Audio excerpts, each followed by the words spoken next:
Spiritual Life, A Perspective. Chapters 1 to 3 of 11 chapters. Thanks and gratitude to the Divine Life Society. The Divine Life https www.7andaonline.org. Spiritual Life, A Perspective.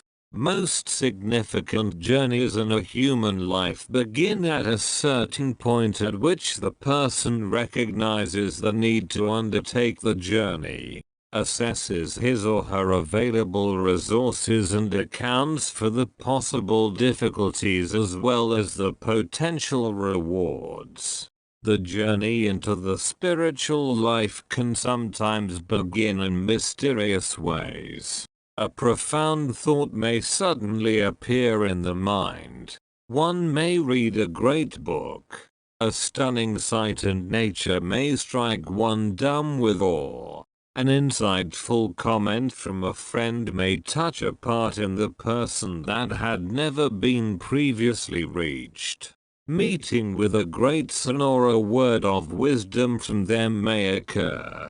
A meaningful glance, a bit of inspiring music, any number of apparently random things can get a person thinking about the ultimate meaning of life. The true spiritual path is an attempt to seek out and find definitive and non-relative ideals. The sections that follow are meant to serve as a possible catalyst that can spur a person to begin the spiritual journey. The first section is what is the spiritual life and introduces a beginner to the psychological, social and personal circumstances that help lead a person to search for meaning. The second section is spiritual practices, and various practical approaches to the spiritual life are suggested and explained. The third section is suggested books, and some reading material from Swami Sivananda, Swami Chidananda, Swami Krishnananda and Swami Venkatasananda is described for the benefit of the interested reader. Divine Life Society Spiritual Life, A Perspective. Chapter 1. 1. Introduction. Over 2,600 years ago in a small kingdom in northern India, a young man was on the verge of a spiritual awakening. He was a prince, shielded from all the ills of the world, with his every need supplied. Yet something in him was not truly satisfied. He pondered this fact and over time his mind became remarkably clear. He saw clearly that no real or sustained joy in this life is truly possible. All things pass away. Everything is ephemeral. This body of ours is born, suffers and enjoys for its allotted time and then dies. Everyone we love and everything we cherish and want to hold on to will also pass away. This great prince saw clearly that at the root of our various sorrows in life was desire, because attachment to things that are transitory will finally only bring pain. We want and want some more, and we never seem to be fully satisfied. Our attachment to things already acquired causes us to fear their loss, and then grief comes when we inevitably do lose them. This state of sorrow seems unavoidable as long as one trusts in this material world alone. What ultimate joy could there be if all the enjoyed things are transitory, not to mention the enjoyer himself? This prince was of course Siddhartha Gautama, the eventual Lord Buddha, who would bring the world a gospel of deliverance from samsara, delusion. Over the centuries many other great masters would arise and point to the same basic truths. This world is not our true home. There is an ultimate truth that does not pass away. At the base of this shadow world is a being that forever shines forth. In the early 20th century, another great soul was on the brink of a spiritual awakening. A young doctor, Kapaswami by name, was hard at work generously serving the poor and sick in Malaya. Time after time he came up against the reality of the human condition. Birth, old age, sickness, suffering and then death. Not even his loving intervention could prevent the inevitable suffering of the human circumstance. He began to look at his own life in a different way. I too will eventually die. What is this life for? Is it merely for getting, enjoying and then getting more? He received a book on Vedanta philosophy from a patient, and the profound words went right into his heart. He found himself becoming less and less interested in the passing world show that had held his attention till then. The need to know the absolute truth was sufficiently compelling that he felt he must leave his previous life and begin a new one dedicated solely to the purpose of self-realization. This he would do with a one-pointedness and an unfailing perseverance that was remarkable even among advanced spiritual seekers. The former Dr. Kapaswami would leave Malaya, come to India, take to the life of a wandering ascetic and eventually, in 1924, come to Rishikesh. There he would meet his guru and be initiated into sannyas with the name Swami Sivananda.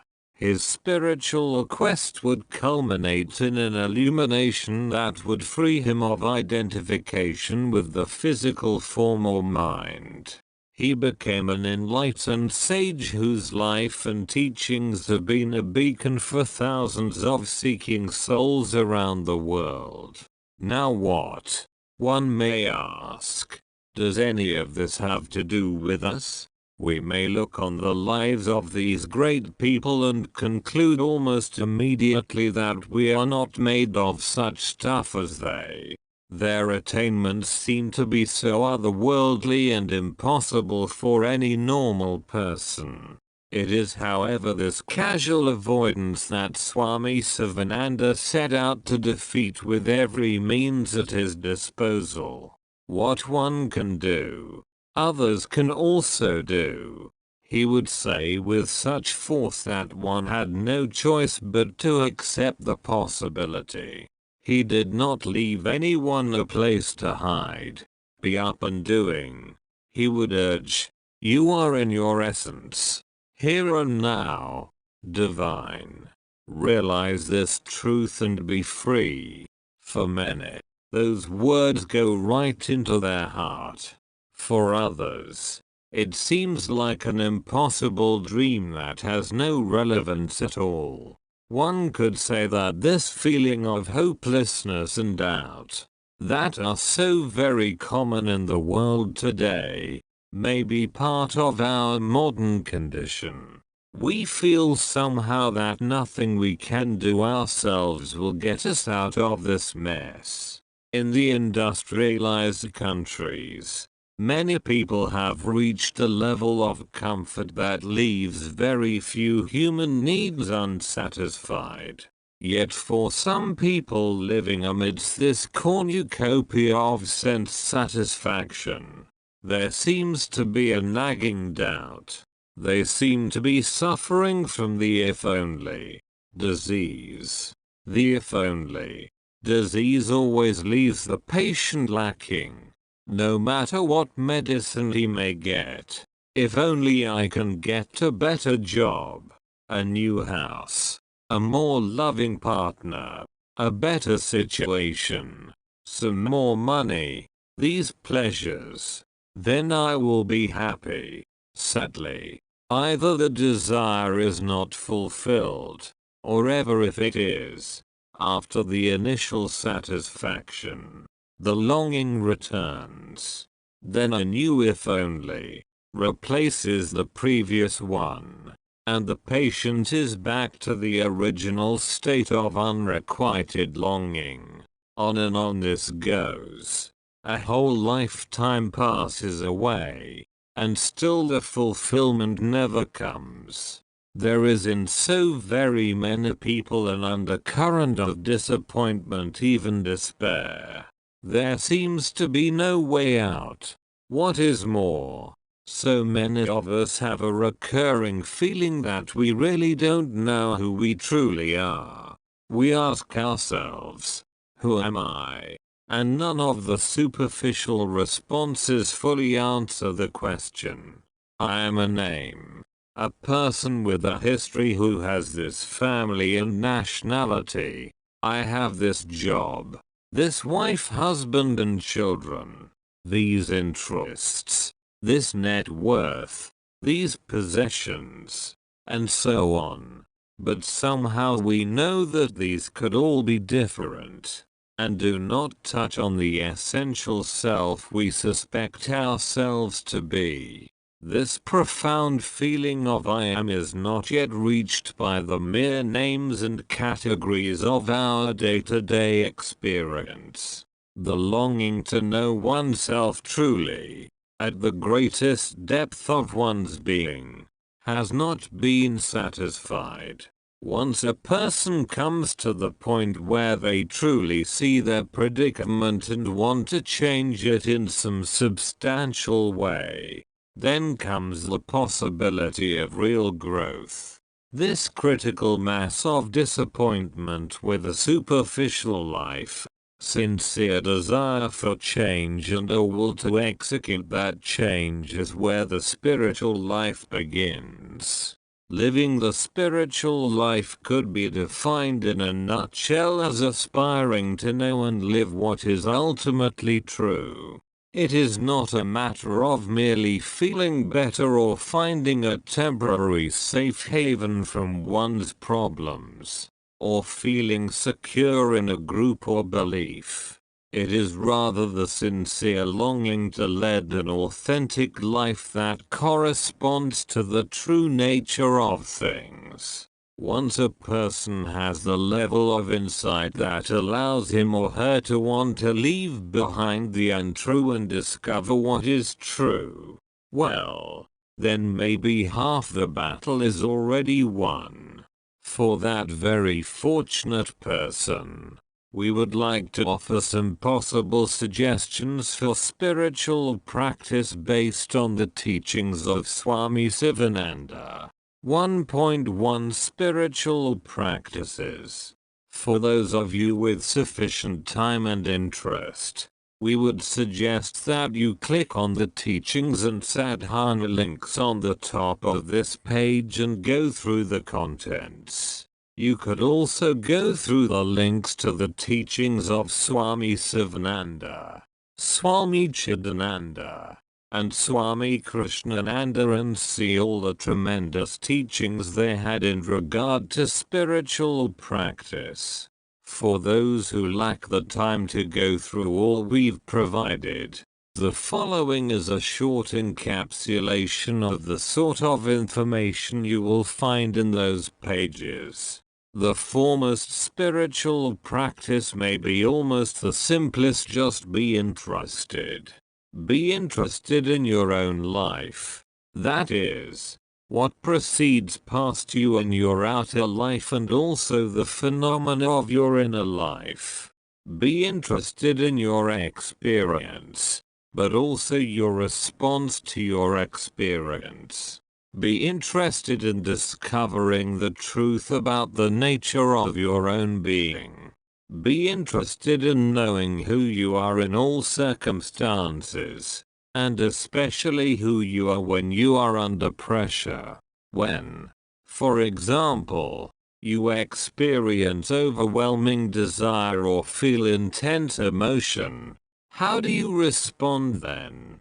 Be interested in seeing clearly, and not being satisfied with comfortable assumptions and societal norms. One of the most time-honored of all spiritual practices is the art of meditation.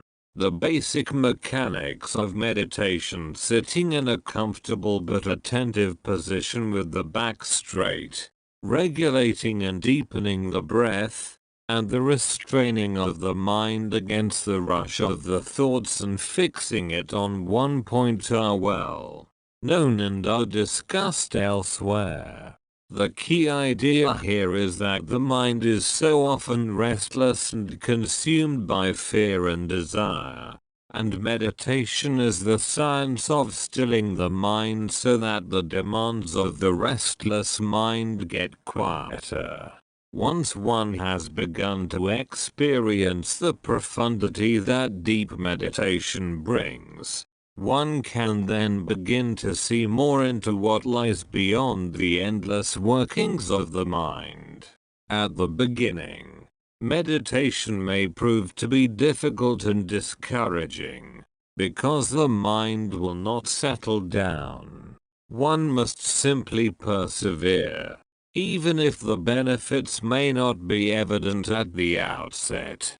They are there nonetheless. One should sit sometime in the early morning, say about 20-30 minutes, and then have another sitting in the evening before one becomes too tired again of about the same duration. The number of sittings and the duration can be increased as one grows to be more comfortable with the practice. Swami Sivananda was a firm believer in the regularity of meditation and also in maintaining the same contemplative attitude even while going about one's daily life. We find that the mind becomes especially distracted when we are going through the affairs of our day, and for this purpose repetition of a mantra can be very helpful, as it can go on in the mind while one is also engaged with outer activities. Or, if one does not favor mantra practice, it may be simply a matter of cultivating deep and undistracted awareness of the present moment. Mindfulness in one's life is like meditation with the eyes open. Practices such as yoga asanas, postures, pranayama, controlled breathing, and regular study of spiritual literature can be used to help prepare for and support the meditation practice. There are all sorts of human temperaments and therefore all sorts of different types of practice. The four major types of yoga: karma, bhakti, jnana, and raja are based on the fact that different personalities and backgrounds require different methods of approach. See the link for yoga for more information. Gurudev believed at the same time that there should be a conjoining of these practices into a yoga of synthesis, without neglecting any area of practice or overemphasizing another area. One can wisely use each in due measure. Selfless service, karma, coupled with love and devotion for God, bhakti, aided by a quest for ultimate knowledge, jnana, and disciplined by self-control and advanced meditation practice, Raja Yoga, can altogether carry one towards the ultimate yoga, which is union with God. There are 5 Sanskrit words beginning with the letter S which can be gathered together in a nice little yogic bouquet: Santosh, Svadhyaya, Satsang, Sadhana, and Samadhi. Santosh means contentment, but it is not a contentment based on fulfilling a desire or relaxing into a complacent state. It refers rather to an abiding peace that comes from resting in one's true nature. The prerequisite for Santos's ethical culture. One should be living a moral and responsible life that recognizes the worth of others. As one overcomes the selfish desires and fears of the ego and their accompanying dis-ease, one begins naturally to experience a peace that comes from deep within. This peace, Shanti in Sanskrit, another S word, is a divine attribute and is the joyous, natural state of the human being. Svadhyaya is daily study of spiritual texts or works by realized saints. It can also be, in the broader sense of the word, self-study through inquiry called vichara, into the nature of the ultimate self. It may take the form of persistent questioning, who am I, or some other introspective inner investigation. The exercise is not one of casual reading or sloppy thinking where there is no real self-involvement. One is studying these great texts because they should be applied to oneself and one's life. We don't read merely to fatten the mind and ego, but rather as a means to bring about fundamental change in ourselves. In the Indian tradition, such scriptures as the Bhagavad Gita, the Upanishads, the Ramayana, and the Srimad Bhagavatam should be intensively studied. However, these books may not correspond to your background and interest. In that case, you should search diligently for great inspirational works in your own tradition and try to read something from them each day. The third word is satsang, association with the wise. The greatest teaching is from the lives of saints and sages themselves, and to be able to be in their presence is considered a great blessing. This type of association with the wise serves to elevate the mind and gives encouragements to the spiritual seeker. One would also ultimately hope to find an enlightened person as one's guru. For it is through satsang with the Guru that the greatest instruction is received either in spoken or unspoken form. If such elevated company is not available, satsang can also mean the gathering together of like-minded devotees to support and instruct one another. Where two or more of you are gathered together in my name, there also am I, said Lord Jesus. If that too is unavailable, one can have satsang through great texts or through the invocation of deity in a mantra or prayer. Sadhana is a word that encompasses all the others as it means spiritual practice. The essence of spiritual practice is that we actually practice it. It's no use building castles in the air and imagining that we are practicing when we are in fact doing whatever we like. True sadhana happens because one's intention is clear. I want to realize God in this very life, and I will not be deterred from my goal. Persistently, unwaveringly and with awesome perseverance one simply refuses to give up until the final goal is reached. Whatever the individual practice is, the key is that it is sincerely carried out with confidence and enthusiasm. The final term is at first glance not one that would normally be in an introduction for beginners. It is samadhi and means union with God. What long-term seeker, let alone a beginner, can get their head around an ultimate concept like this? Samadhi means absorption into the ultimate self, in which the individual ego melts into the eternal. Who can even conceive of a state such as this? The very idea causes us to run away in fear. Oh my gosh. Give up my ego. No thanks yet. Somehow it is in fact fitting that this word comes here.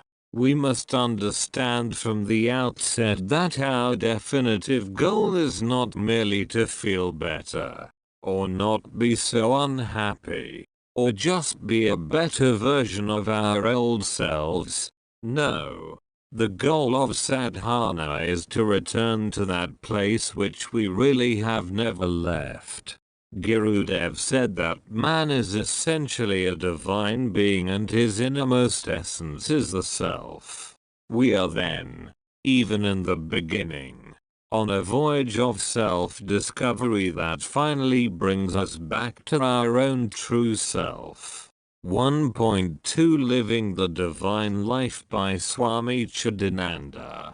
Oh man, you are divine. But you have forgotten your essential nature. Essentially you are a divine ray of light, purity, bliss, wisdom, with the consciousness of God. You are ever perfect, ever pure Atman. Life must be lived in this awareness. You are imperishable divine spirit, beyond body and mind. God is the source of your being and you are inseparable from him in your inner nature. Despite wealth and opulence, there is no peace in the 20th century mankind. Man is in a state of restlessness and insecurity, and there is discord and disharmony in the world. Holy Master Swami Sivananda, out of great love and compassion, showed the modern man the path to blessedness in and through divine life right there in this world. We are only passing pilgrims here.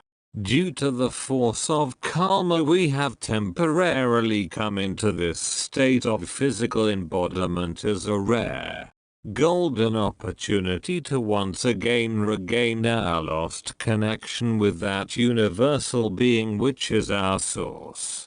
We must strive for moksha, liberation from pain, sorrow and suffering, and for the attainment of eternal bliss. Gurudev showed to the mankind an easy path even while fulfilling one's obligations in the world in and through secular life. Divine life means living in the awareness that you are essentially divine, that your real being is timeless, eternal, immortal soul. God is the basis and goal of all religions, despite their different names. That supreme cosmic reality remains one and non-dual regardless of place of worship and is the same, one glorified in all the world scriptures. Divine life proclaims that the goal of life is God realization. You need not renounce the world to lead a divine life, because even while living your normal domestic, professional and social life you can attain your goal. 4 steps towards divinity. 1. Purity. You must purify your heart and rid it of individual selfishness by dedicated service to others. Be ever eager to serve all the sick, the poor, the suffering and sorrowful. Feel blessed by every opportunity to serve your fellow beings and all of God's creatures on planet Earth. From this motiveless, selfless service comes a pure heart, which in turn brings devotion to God too. Daily worship. Worship the Supreme daily, for God is the center of your existence. He is not far away from you but is the ever-present divine spirit pervading all of this universe. He is closer to you than your own breath. Never forget this. Out of a heart full of love for Him, try to re-establish your relationship of spiritual love with God. This process of daily worship and prayer has the power to gradually steady the restless mind, to overcome its fickle nature and bring concentration. 3. Meditation. Withdraw the mind controlling the senses and thoughts, and meditate upon the supreme divine reality. Devotion and prayer create an upward ascent in your life, and you enter into daily meditation, which brings about steadiness. You begin to feel the presence of God in your heart, so that even as you are engaged in daily activities, meditation creates an unbroken current of God awareness. You begin to know that you live, move and have your being in God. Meditation brings a spiritual quality to your life, which lifts you to new standards of purity, kindness and wholeness. You become a transformed spiritual being with lofty thoughts and sublime sentiments for oneness with reality. Having entered in this state of God awareness, your intellect becomes purified. Philosophical inquiry and discrimination dawn between the permanent and the passing, the eternal and the non-eternal. This discrimination should be carried on every hour of your waking life. You then begin to reject that which is unspiritual and to direct your mind towards the reality behind and beyond this world play. Your mind begins to move towards the eternal reality, even though you continue to function in this phenomenal world. You become established in that supreme divine reality. 1.3 Foundation of Divine Life. If you want to enter into divine life, you have to observe 3 principles of conduct and character in your day-to-day living in the secular world.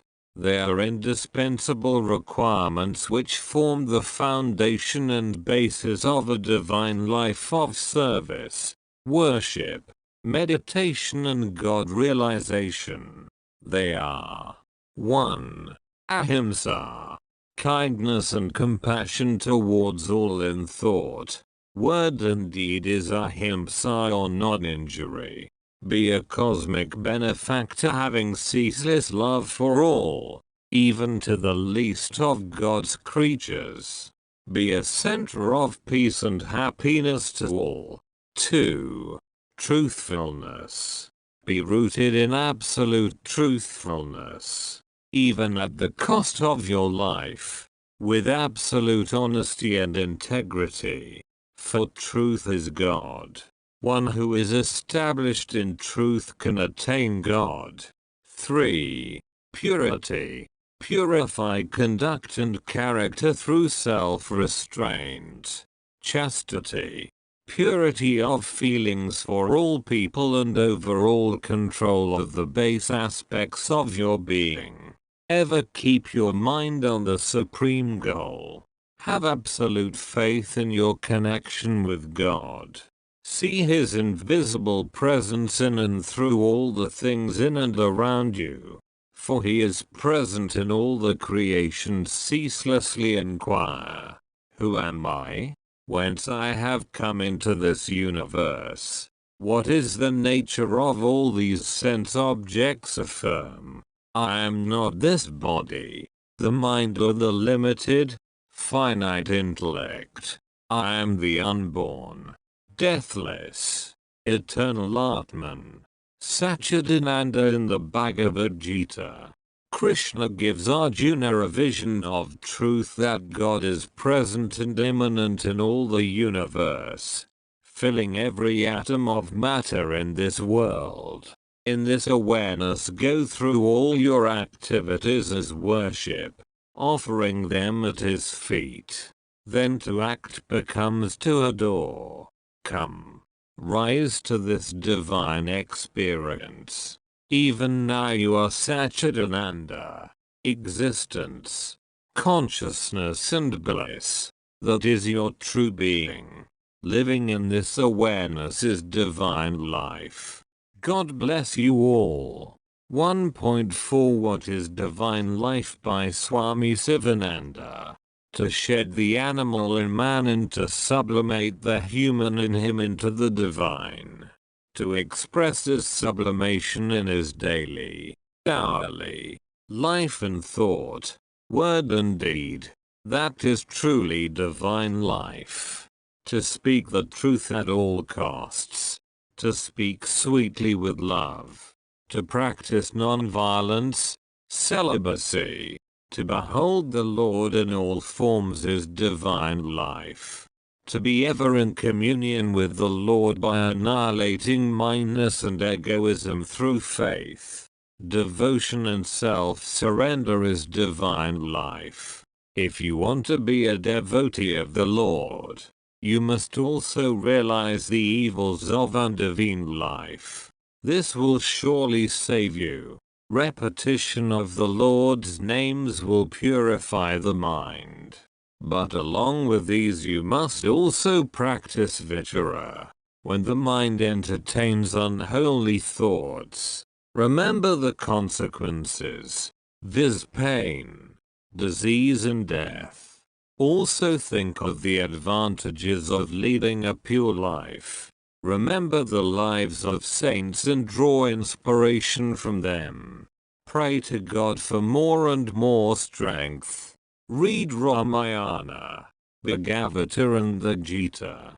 All that is beautiful, all that gives some pleasure, appears so because of the beautiful, blissful God who is behind them all.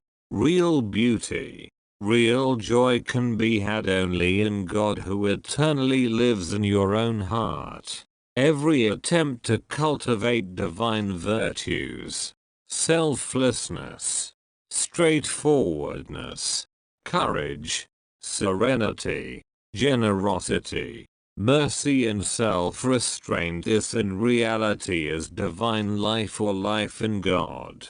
Ever keep up a balanced mind in success and failures, censures and praise, honor and dishonor, gain and loss, heat and cold.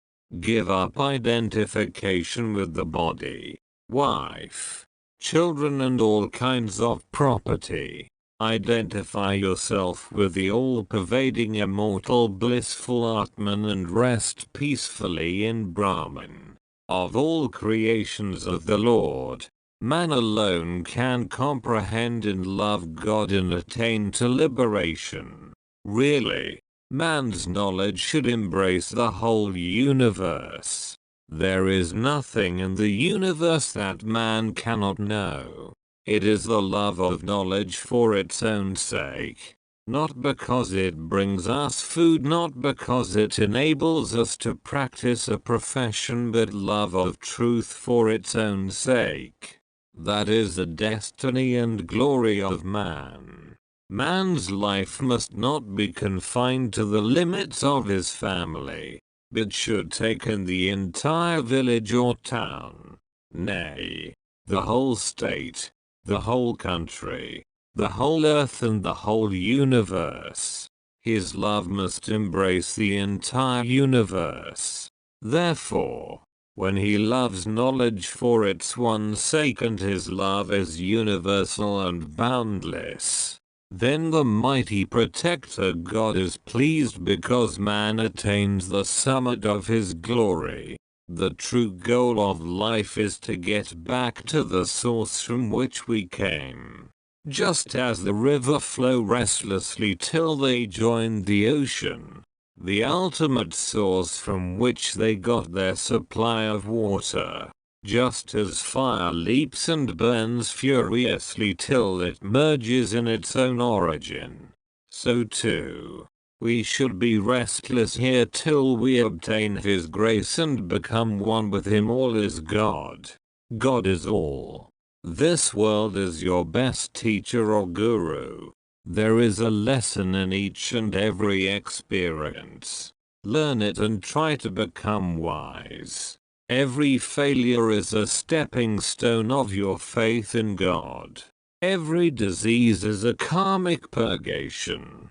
Every unpleasant incident is test of your inner spiritual strength. If you have faith and absolute trust in the Lord, the source for everything, your only deliverer, the only reality, the power within you, the powerful fountain of eternal bliss and joy, you are indeed most blessed. He will surely take his seat in your noble and pure heart. Think of the beautiful lotus flower within your heart. Everything that comes your way is an expression of his beautiful grace. God is your divine parent, friend, guide, goal and support. He is your all. Faith in the Lord will lead you to him. 1.5 Led the Divine Life by Swami Sivananda. Om. Salutations to the adorable Hari, than whom there is nothing greater, and who is above all this universe. Why should you prolong your bondage unnecessarily? Why should you not attain your divine birthright now? Why should you not break your bondage now? Delay means prolongation of your sufferings. You can break it at any moment. This is in your power. Do it now. Stand up. Gird up your loins. Do rigorous and vigorous sadhana and attain freedom, which is immortality or eternal bliss. The divine within you is stronger than anything that is without you.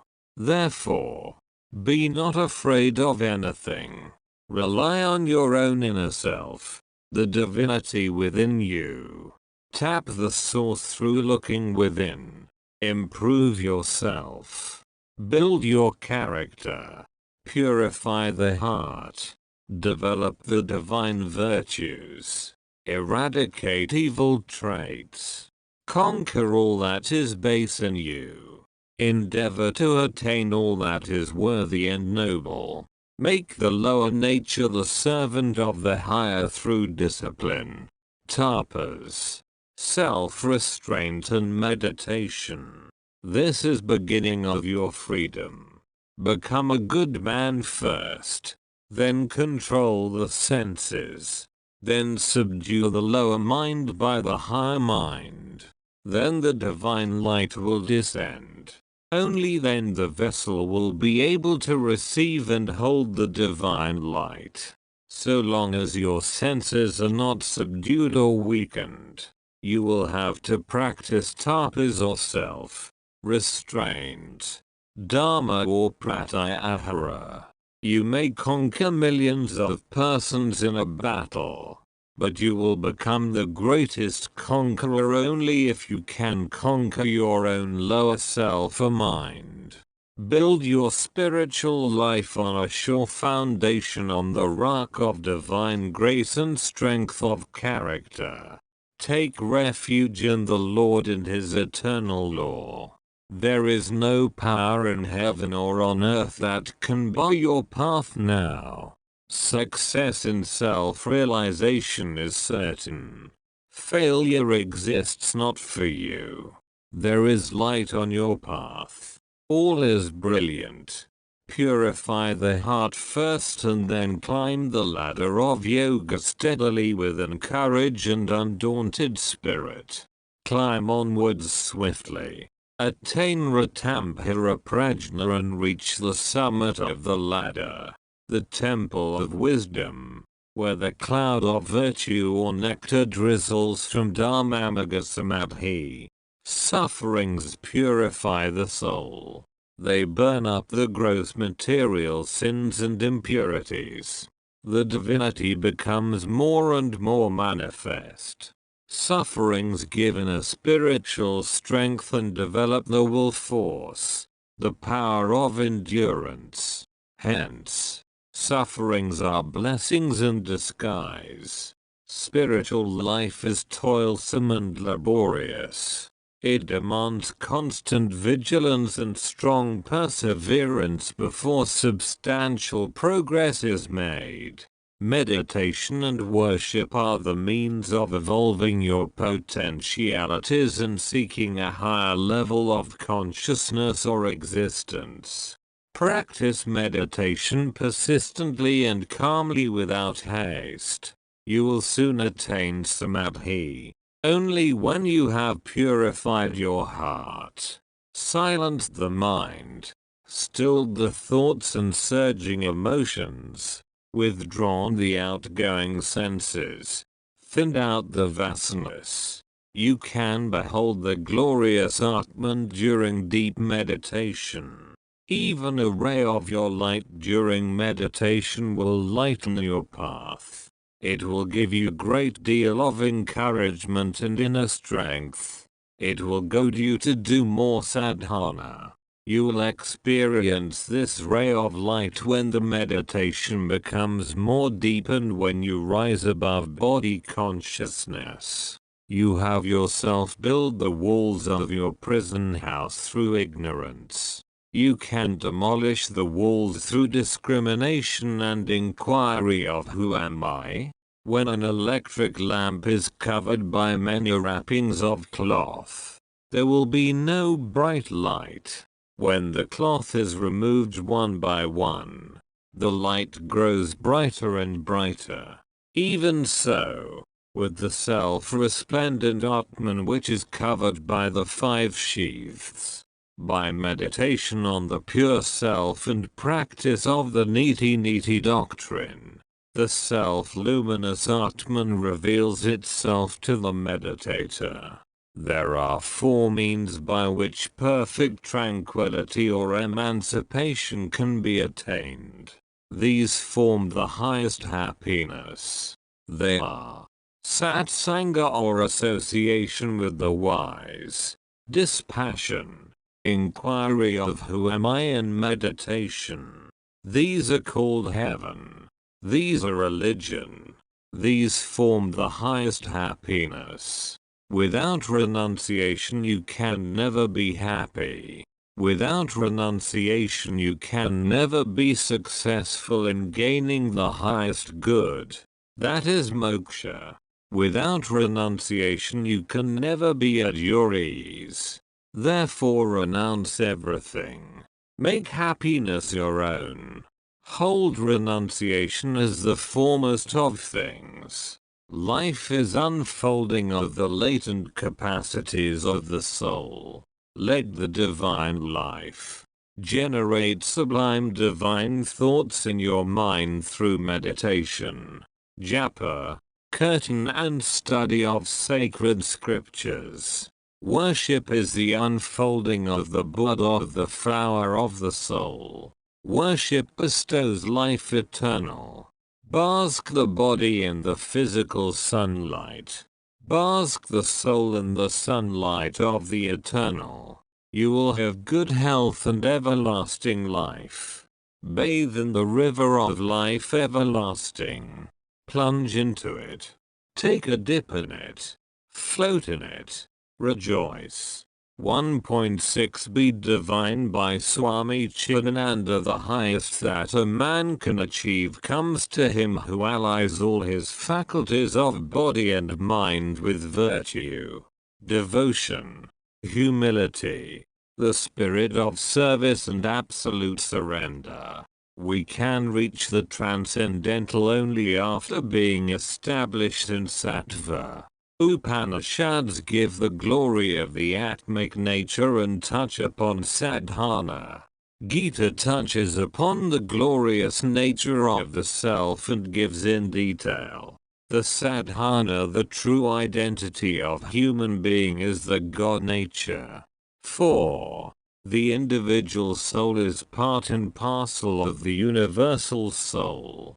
Awaken and unfold perfection that lies within your innermost center, where one is not man but God, where one is not human but is divine. Truth becomes not only one's shield, it becomes one's fortress. Also, God works by manifesting within us a keen longing for purity. Through purity comes devotion, and through devotion comes dispassion, virajaya. Through dispassion and renunciation comes the ultimate. One attains immortality and peace that passeth understanding. What is man's concept of God? He is an ocean of compassion. Therefore, the one practice that ultimately makes jnana and dhyana fruitful is the divinizing of one's life to be compassionate, merciful, forgiving, kind, to have consideration for others, to be good and to do good. Act not from your human level but act from your divine level. 1.7 Suggested books. A person starting to look into the spiritual life may be daunted by the endless number of available books dealing with all aspects of this vast topic. Even when one goes through the book catalogue of this ashram alone, one could be overwhelmed by the plethora of choices. In light of that fact, a small number of books have been chosen to serve as an introduction to the teachings of the saints of this particular ashram.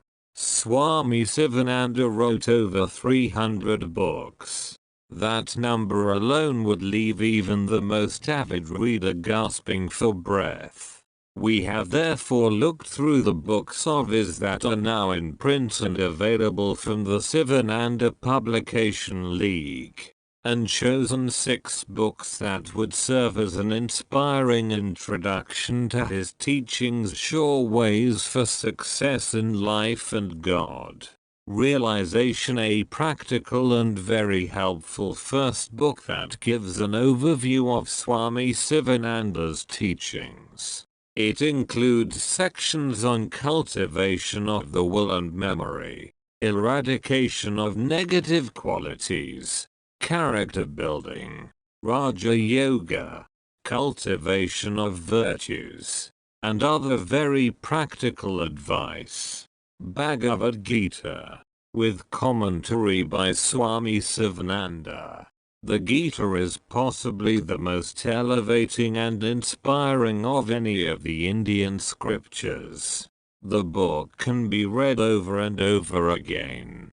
Swami Sivananda's commentary helps to elucidate the text, and he offers practical advice and his own insights into the greatness of this divinely inspired book. Mind, its mysteries and control. Gurudev explores all the various aspects of the mind. The various aspects of the mind-body connection, psychic states, the nature of thought, and how to concentrate and meditate. Concentration and meditation. This book is a great aid to those starting the practice of meditation, and who seek to understand the various methods of meditation. Gurudev discusses the cultivation of a concentrated mind, the preliminaries of meditation, specific meditation practices, obstacles to meditation, and also experiences in meditation. Thought Power. A small book which explores every aspect of thought, the laws and dynamics involved with thought, the values and uses of consciously directed thought, the cultivation of positive thoughts and the eradication of negative thoughts. Vedanta for beginners. A good introduction for the reader to the various theories of the Vedanta philosophy. Complicated concepts are explained very simply and ably, and Gurudev shows how this high philosophy can be applied in daily life. Books by Swami Chidananda. There is a large number of very helpful and inspiring books by the present president of the Divine Life Society, Swami Chidanandaji Maharaj. And one feels a bit remiss to limit the selection to just 2 books. But these 2 are truly great. Both books are collections of talks by Swamiji that have been recorded, transcribed, edited and selected especially for their inspirational and practical content. 1. A Call to Liberation. 2. Ponder These Truths. Books by Swami Krishnananda. The late Swami Krishnanandaji is the former General Secretary of the Divine Life Society, but more importantly for a lover of wisdom and philosophical inquiry. He was one of the greatest thinkers and philosopher saints of modern-day India. Many of his books are a bit too difficult for a beginner, so these 2 books have been specifically selected for their ease of study. Both books are transcribed dialogues between Swami Krishnananda and spiritual seekers who had posed questions to him. Your Questions Answered. Problems of the Spiritual Life. Books by Swami Venkatasananda. Once more, there are many possible books from this great writer, speaker and devoted disciple of Gurudev, but culling the 2 that may be most helpful for the beginner, we chose the following. 1. Gurudev Sivananda. 2. Sivananda Yoga, Divine Life Society Spiritual Life, A Perspective. Chapter 2. 2. Overcoming Obstacles.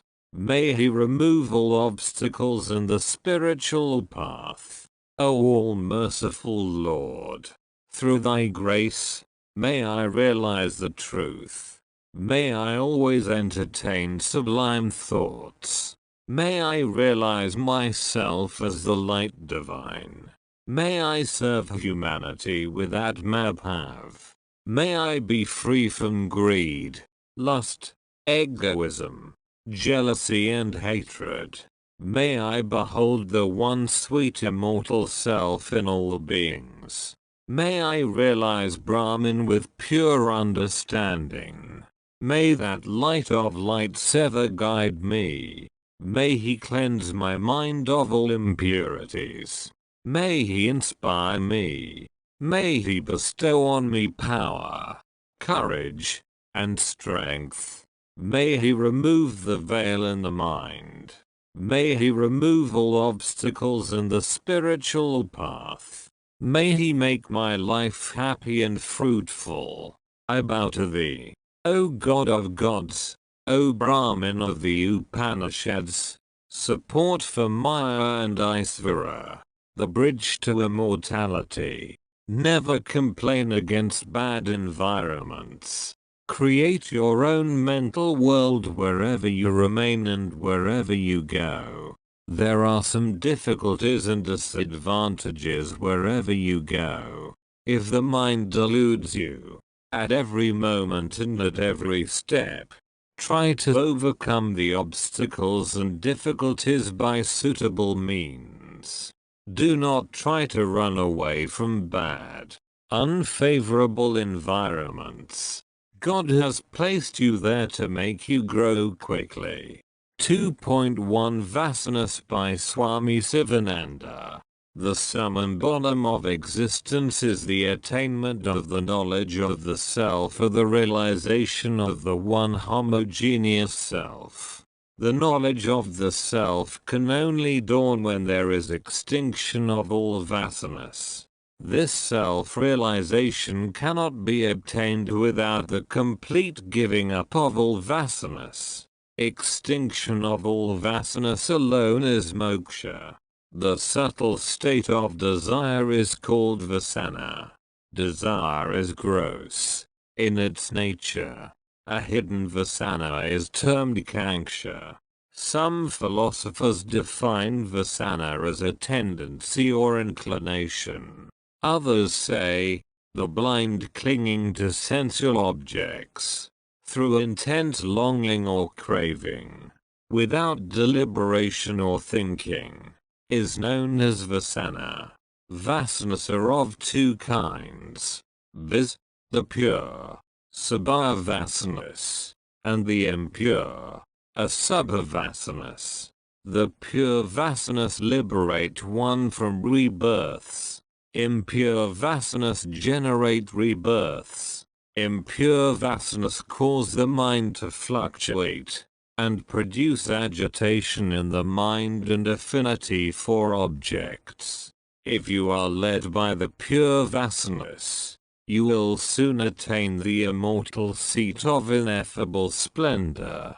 Just as the seeds that are fried will not sprout, so also, the pure Vasanas will not bring rebirths. The Vasanas which were generated in your past lives will cling to you in your future births. If the pure Vasanas cling to you, you will easily attain the knowledge of the self, Brahmajnana, and through knowledge, liberation, moksha. If the impure Vasanas cling to you, you will experience pain and sorrow and you will get rebirths, again and again. In this world, a desire arises to attend the cinema. A desire arises to eat meat. A desire arises to copulate. A desire arises to get hold of another's property by improper means. These are impure Vasanas: anger, lust, greed, pride, egoism, hypocrisy, delusion, jealousy and hatred are impure Vasanas. A desire arises to have satsanga with sages. A desire arises to serve sannyasins and mahatmas. A desire arises to do charity to the poor and needy. These are all pure Vasanas. Mercy, love, tolerance, generosity, celibacy, truthfulness, forgiveness and courage are all pure Vasanas. There are three kinds of impure Vasanas, viz., of the world, Loka Vasana, of scripture, Sastra Vasana, and of the body Deha Vasana. Desire for name and fame, for honor and respect, for power and position, is Loka Vasana. That is, Vasana that pertains to the world. A desire to become a reputed pandit and enter into discussions with others for getting victory, Vijaya, is Sastra Vasana. That is, Vasana that pertains to the Sastras.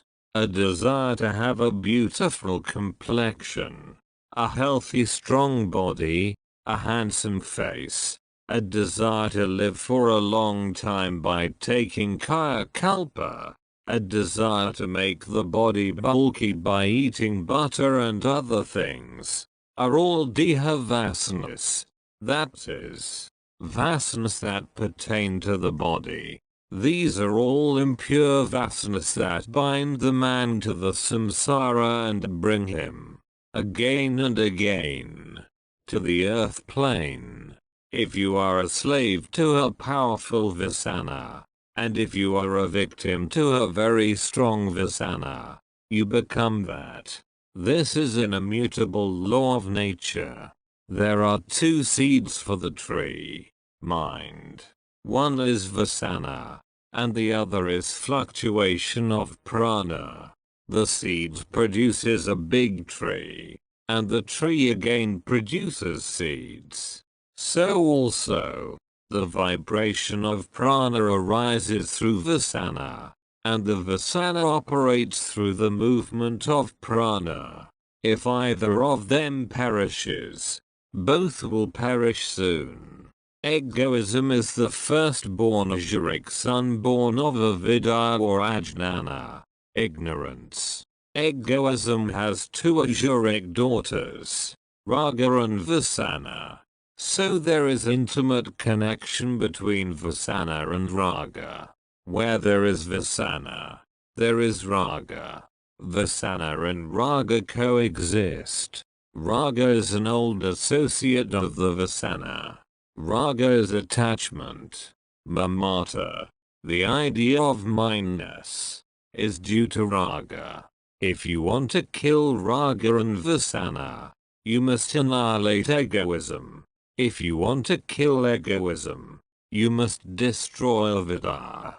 If you destroy avidya first, egoism, Raga and Vasana will die by themselves. The impure Vasanas are associated with egoism. They are of the nature of intense ajnana, ignorance.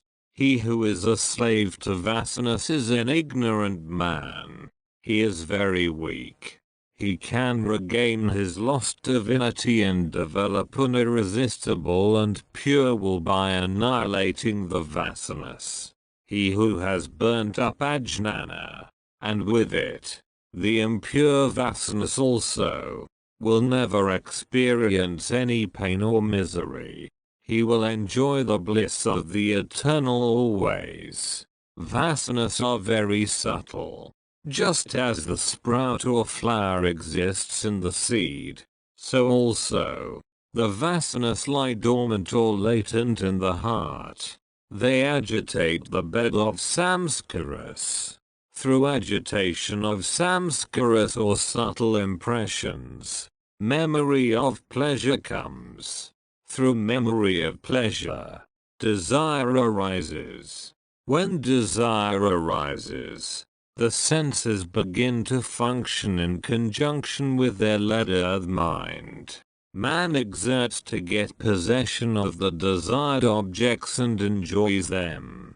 All these take place in the twinkling of an eye. One thing which is sweet and pleasant to you at one moment produces the very reverse of that sensation in another moment. Who has not experienced this world of opposites? Objects, when longed for, are pleasant, but are bitter if not longed for. Hence, Vasanas are the cause for the sensual pleasures. Pleasures will stop when you get satisfaction in the same. But if Vasanas cease, the mind will perish, and all else will be destroyed. Therefore, annihilate these Vasanas, the enemies of Atmajnana and immortality. Mind is the cause for bondage and freedom of a man. A mind that is filled with impure Vasanas tends to bondage, whereas a mind that is destitute of Vasanas tends to freedom. Mind is no mind when the Vasanas are destroyed. You become mindless. When you become mindless, intuition dawns, and you are endowed with the eye of wisdom.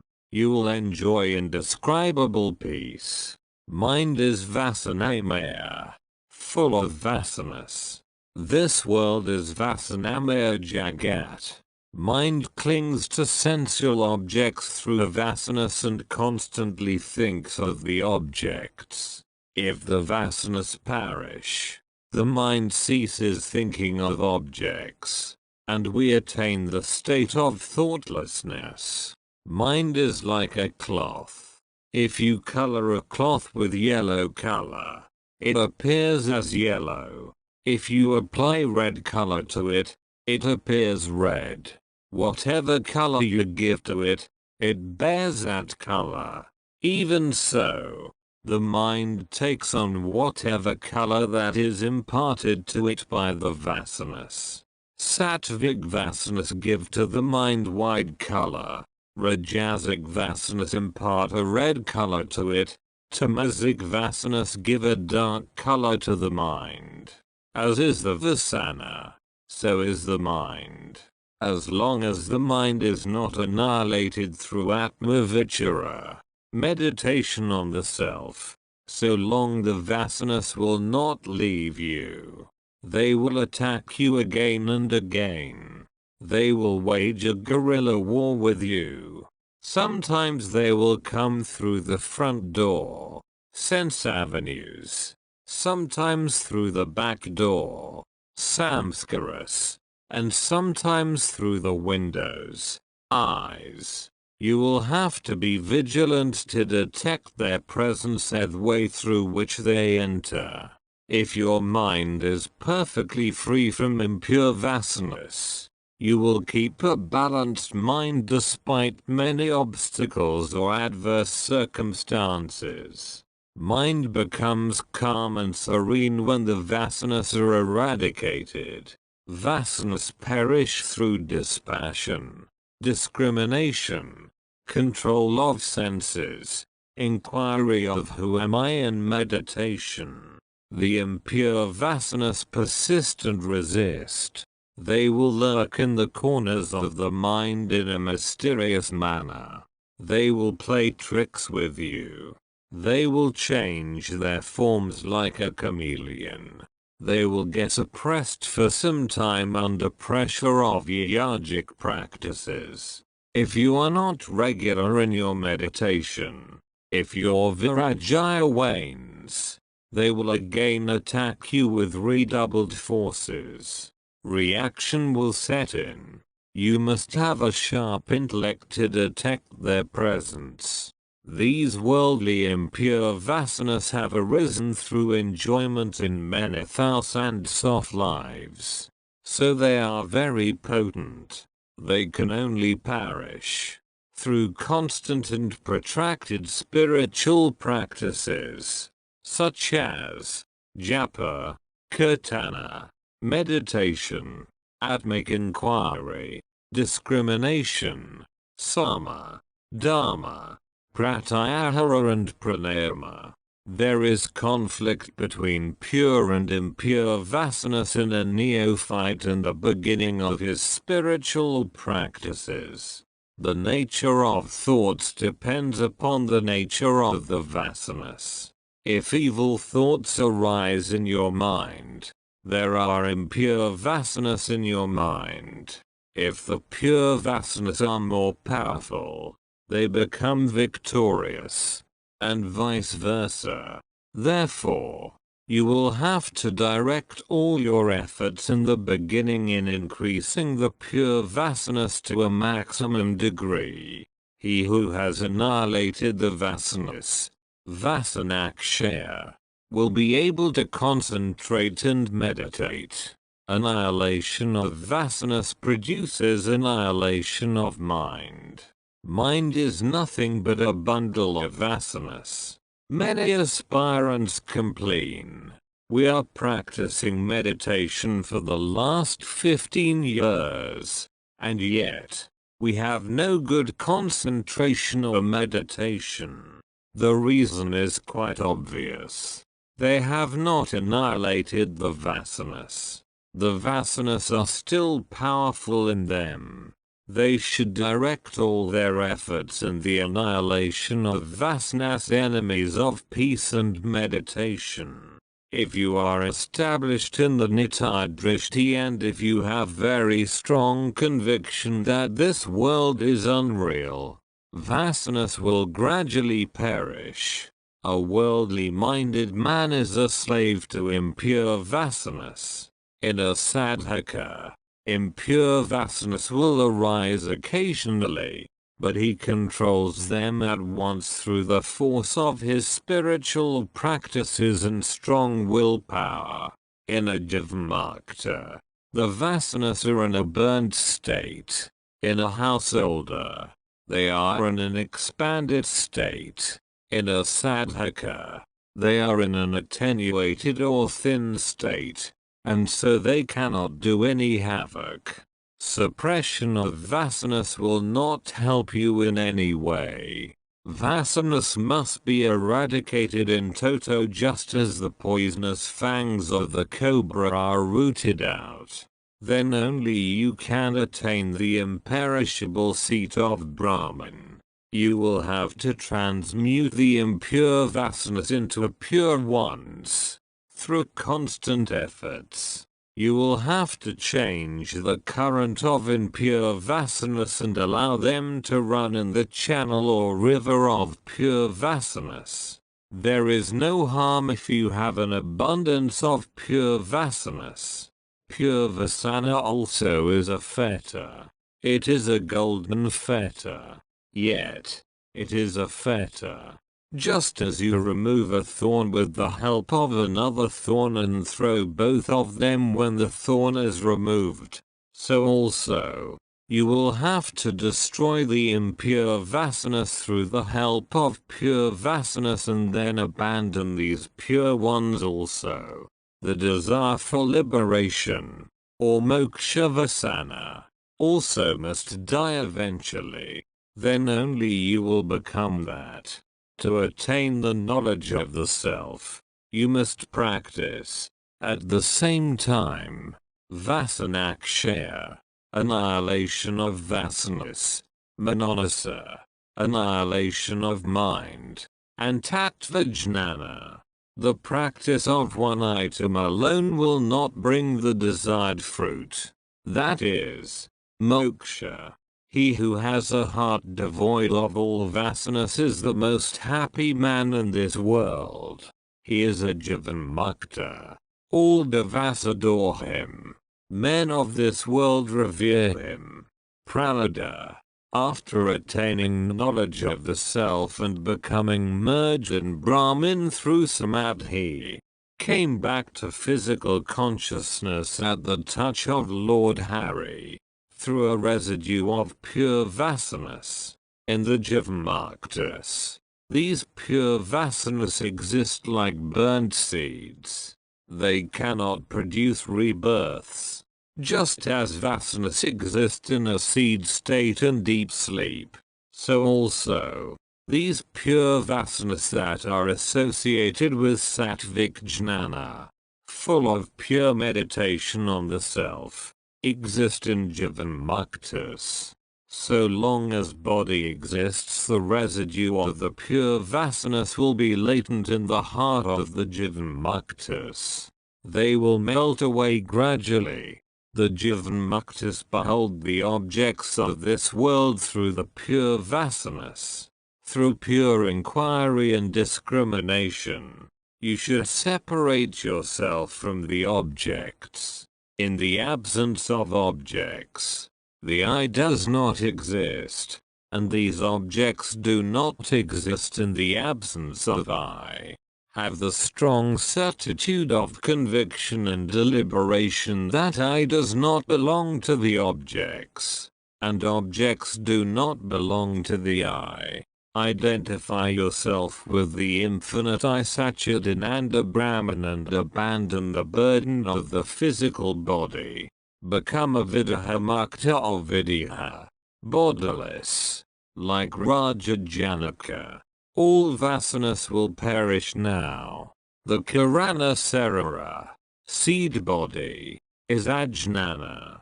It is full of vasanas and samskaras.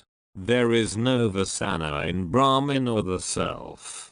He is ever pure, sexless, passionless, bodiless and mindless. He is without senses and pranas. By constant meditation on this Brahman, all vasanas perish. Impurity cannot stand before purity. Positive always overcomes the negative. This is the immutable law of nature. Slay this mind through destruction of vasanas and remain immutably fixed in Satchidananda Brahman. Attain immortal Brahmic seat of supreme peace, perennial joy and eternal bliss, and rejoice. Of all the factories in the world, the body is the most wonderful factory, because it is the factory of the Lord. It is not a man-made one. In this most marvelous factory, vasanas are converted into desires. Impure vasanas are crushed. Pure vasanas are manufactured and thoughts are generated. Eventually, the most precious vastu, article of incalculable value, viz. The butter of Brahmajnana is churned out. Glory to the absentee proprietor of this most marvelous factory. Victory to the hidden inner ruler of this stupendous factory. Salutations to him. Adorations to him. It is difficult to destroy Vasanas. Annihilation of Vasanas is harder than uprooting the Sumeru mountain. But a man of fiery determination and iron will can eradicate them in no time. Vasanas produce a tremendous influence on the minds of people. They overpower them and make them helpless victims or slaves. Vasanas are more potent intoxicants than liquors, cannabis indica and opium. The effect of these narcotics lasts for some hours only, whereas the effect of Vasanas lasts for countless years. The effects are carried from birth to birth and persist till one gets knowledge of the self. Those who are under the impulse of Vasanas move about in the world like drunkards. They have no discrimination between the real and the unreal. They have clouded understanding. They have indiscriminate hankering after sensual objects. They forget all about the consequences on account of the overwhelming influence of the Vasanas. They have no memory. They repeat the same sensual acts again and again shamelessly. Their boasted intellect fails to function when they are under the firm grip of Vasanas. Vasanas become thick or dense through repetition of sensual enjoyments. That is, they become stronger and stronger by indulgence in sensual objects. The stronger the Vasanas, the greater the delusion and infatuation. Those who are deluded and subdued by Vasanas do impure acts. They become egoistic, self-assertive, and proud. Evil resolves always revolve in their minds. They have sensual enjoyments as the only standard or goal of life. They try to get wealth by foul or unjust means for their sensual enjoyments. They are caught in the net of countless hopes and anticipations. They are apt to do anything to get money. Money is their only god. They are greedy and irritable. They are prone to hypocrisy, anger, deceit and dishonesty. A worldly-minded man wishes to get praise from the world and tries to avoid the censure. He thinks and acts in such a way that all people should praise him. This is also an impure Vasana. This is Loka Vasana. Is this possible? No. Never.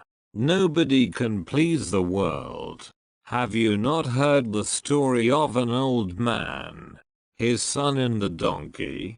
You can shut the mouth of a vessel, but you cannot shut the mouths of the many-tongued world. Some will praise you, while others will censure you. You should have an equanimous or balanced mind. You should be above praise or censure. You should treat praise as the dung of a pig or poison. You should attain the nirvana state. Then only you can always be happy. Then only you can be really peaceful and joyful. People have not spared even Sri Rama or Sita or Lord Shiva or Sri Krishna. They speak ill of these great divine beings. They attach stigma to them. If such is their treatment of gods, what can be said as regards their treatment of ordinary men? A white man dislikes a black man and vice versa. A Samajist dislikes a Sanatanist and vice versa. A South Indian dislikes a man of North India and vice versa. A Saivite dislikes a Vaishnavite and vice versa. A Protestant dislikes a Catholic and vice versa. There is an inherent tendency in man to praise his own native place, his own country, his own family, his own clan or sect, his own mode of worship, his own religion, his own language, and to censure those of others. This is petty-mindedness, born of ignorance. When the heart of man expands through a spiritual culture, when he gets knowledge of the self, these evil vasanas will perish. Mark how degraded and deplorable a state man is in on account of the influence of the vasanas. Still, he will not try to destroy these vasanas.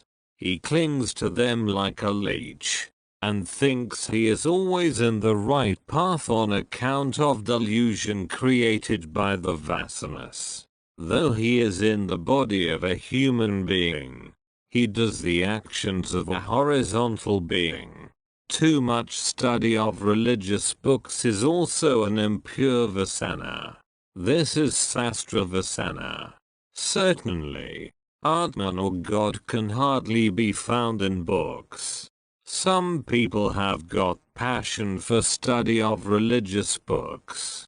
They do not take recourse to practical spiritual sadhana. They spend their lives in the study of religious books. They are bookworms.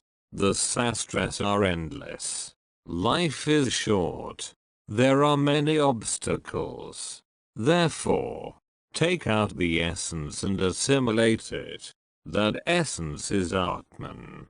If you realize the Atman, the Vedas are of no use to you. Bharadvaja studied the Vedas in 3 successive lives, and he continued to study the Vedas even in his 4th life. But Indra came to the rescue of Bharadvaja.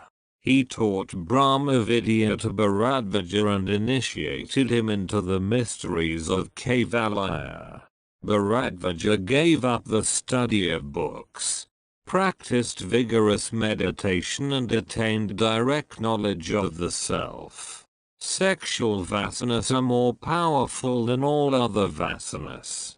Therefore, you will have to direct all your efforts in subduing the sexual vasanas and the reproductive organ first.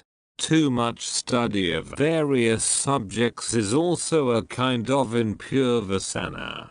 This is a variety of Sastra Vasana. Once, Durvasa came with a cartload of religious books to Lord Shiva. Narada narrated the parable of the ass. Just as the ass which carries the bundle of sandalwood is conscious only of the burden, but not of the sweet fragrance of sandalwood, so also, the bookworm pandit carries the bundles of books like a burden, but does not know their real essence, though he has studied all the sastras. Durvasa's eyes were opened now. He threw all his books in the ocean. Then Lord Shiva initiated him into the mysteries of the knowledge of the self. Durvasa practiced deep meditation and attained Brahmajnana. You will find in Kathopanishad, this Atman cannot be obtained by study of many sastras or discussions or intelligence or much learning. Pride of learning, a form of sastra vasana, is an impure vasana. This is an obstruction to the attainment of knowledge. This stiffens egoism and thickens the veil of ignorance. Svetaketu, son of Adalika, was puffed with the pride of his book learning. He behaved rudely even with his father. Adalika pulled Svetaketu down by putting him a question. Have you learnt?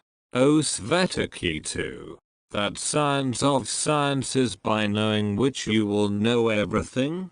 He replied in the negative. Eventually, Adalaka taught him the supreme science of Brahma Vidya, the science of the self. Wearing flower garlands, using scented oils for the hair, and pomade for the face to make the skin soft and shining, wearing rings on the fingers, are all Deha Vasanas, Vasanas that pertain to the body. 2.2 Control of the Wandering Mind by Swami Sivananda. You must know the habits and ways of your mind. Then alone it will be easy for you to control the mind, to develop the will, memory and thought culture. One of the most important habits of the mind is the wandering habit. It cannot stick to one point. It is like air. That is the reason why Arjuna says to Sri Krishna, Chanchalam hi mana Krishna pramathi balavadridam tasaham nigraham manaive oravasudushkaram, for the mind is very restless. O Krishna, it is impetuous, strong and difficult to bend. I deem it hard to curb, as the wind. Gita, Chapter 634. Sri Krishna answered, without doubt, O mighty armed, the mind is hard to curb and is restless. But it may be curbed by constant practice and by dispassion. Sri Krishna describes, in unambiguous terms, the ways to check the wandering habits of the mind. Destruction of desires and control of indriyas are the essential steps for the control of mind. It is desire that makes the mind restless. The indriyas run after objects, and the mind also follows the indriyas just as a dog follows its master. The rays of the mind get scattered in sensual objects. All the mental rays are dissipated in the acquisition, possession and enjoyment of sensual objects. Now the mind thinks of hearing some pleasant music. At once it gives command to the Kama Indriya, feet, and Jnana Indriya, ears. The feet say, Dear Mr. Mind, I am ever ready to take you to the Triplicane beach. I am waiting for your commands only. Get along. The ear also joins hands now and says, Now sir, I am only waiting for your company. I am very keen and anxious, and more eager than you. I am only expecting your command. This little hopeless jiva, human being, falls into the meshes and nets of this mind and the deluding indriyas. After a little while, the tongue says, Why are you cruel and partial to me? I am also as much a dear friend to you as the ears and feet. Now let us go to the royal restaurant or the Taj Mahal Hotel. You can have first-class coffee, bun, cakes and rasagullas. After some time, the reproductive indriya gets excited, because he is the fast friend of Mr. Tongue. Both indriyas are born of the same source or tanmatra. Tongue is born of the sattvic portion, hence it is a jnana indriya, organ of knowledge. The organ of reproduction is born of the rajasic portion, and hence it gets the name of kama indriya, the organ of action. After you have finished a rich, heavy meal, the reproductive indriya gets very much excited, and you become very passionate. Mr. Tongue says, Do not ignore me. I am always your best friend. It is I who keep the life of this body. If I do not take any food, this body will perish and you will have to leave this body. Reproductive Indriya says, I alone keep up this world show. This world will come to an end. Should I put a stop to my activity? It is through me alone that people procreate. So, come along.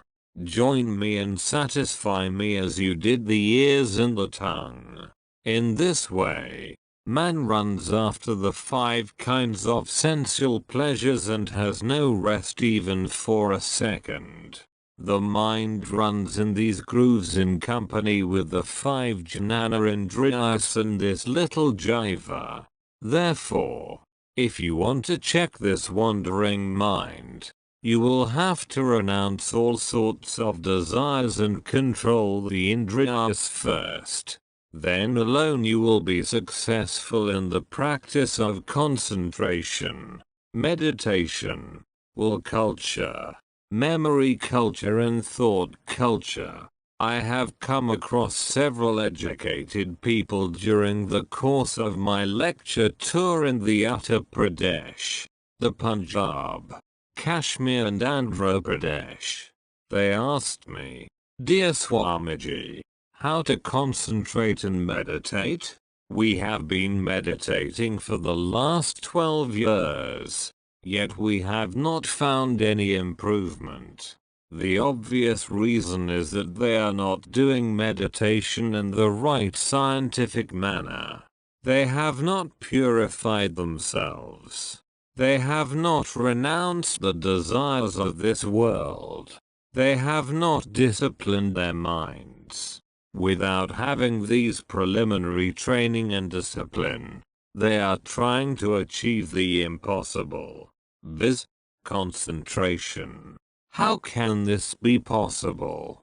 This is something like trying to tie an infuriated elephant with a slender piece of silken thread. Sri Krishna gives the method to curb the wandering mind, abandoning without reserve all desires born of the imagination by the mind, curbing the aggregate of the senses on every side. Little by little let him gain tranquility by means of reason controlled by steadiness. Having made the mind abide in the self, let him not think of anything. As often as the wavering and unsteady mind goes forth, so often reining it in, let him bring it under the control of the self. Now hear the fruits that one gets from this practice. Supreme joys for this yogi whose mind is peaceful, whose passionate nature is calmed, which is sinless and of the nature of the eternal. Mark carefully the words of Sri Krishna's instructions. All desires should be abandoned without reserve. Most of the sadhakas or students keep some desires for their satisfaction. Some desires do lurk in the mind. Householders who practice concentration cannot leave some of their desires.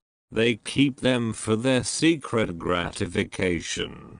Hence energy leaks, and they do not get any improvement. They rise up 5 steps and suddenly fall from the spiritual ladder. Perfect dispassion is necessary for checking the mind wandering or mental oscillation. The senses should be curbed on every side. Mark the words, on every side. Control of one indriya alone will not do. All the indriyas should be controlled from every side. This is also another vital point. As the practice is difficult and tedious, you should not be discouraged. You will have to wait patiently for the results. Some people do practice by fits and starts. They practice concentration for 6 hours daily for 3 months. When they see that they have not found any tangible results in the shape of powers or siddhis, they give up the practice. This is very, very bad. Hence Sri Krishna says, little by little do the practice, and be steady in the practice. Practice, abhasa, consists of bringing the mind again and again back to the point, fixing and concentrating it on the point or lakshya. Dharana means concentration of mind on a point. When the wandering mind becomes one-pointed, the state is called ekagrata. It is single-mindedness. The subject of concentration is disgusting and tiring for the neophyte, but it is the most interesting and beneficial science in the world. When one advances in concentration, when one takes real interest, when one has realized some benefits, he cannot leave the practice. He cannot remain even for a day without concentration. He becomes restless when he fails to have the practice. Concentration brings supreme joy, spiritual inner strength, unalloyed felicity and infinite eternal peace. Concentration brings profound knowledge and deep inner sight, intuition and communion with God. It is a wonderful science in the three worlds. I cannot adequately describe its benefits.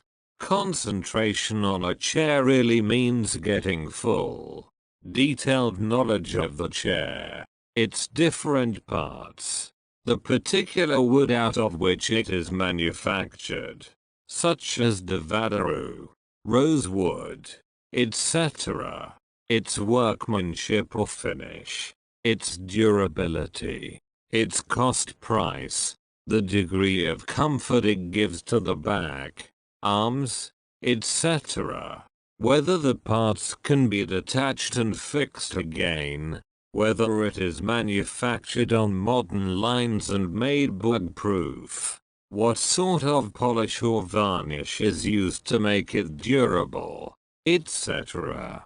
When you concentrate on the chair, these sorts of ideas occupy your mind. Mind generally wanders wildly at random. When it thinks of one object, in a second it leaves this present object and runs to another object like a monkey, then to a third object and so on. It cannot stick to one point. If you can carefully watch the mind wanderings, you will find that there is an intimate connection, though the mind wildly wanders about like an unchained monkey. The law of association operates always, though the links are broken.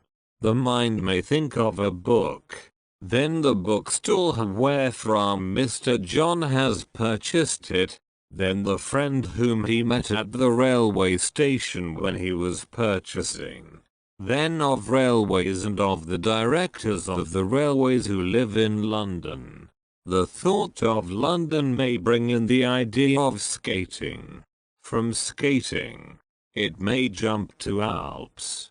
It may think of pine trees, consumptive hospital, open-air treatment.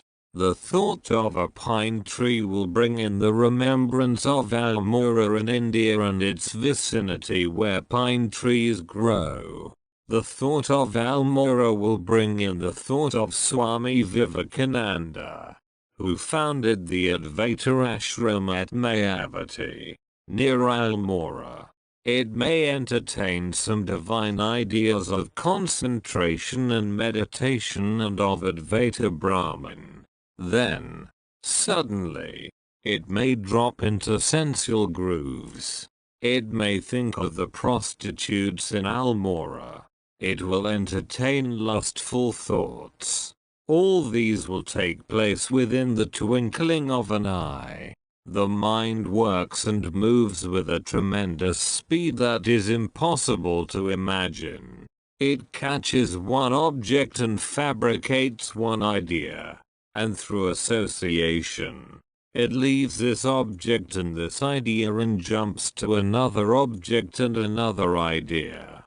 There is a sort of concentration all throughout its wanderings, though the concentration is not a continuous one.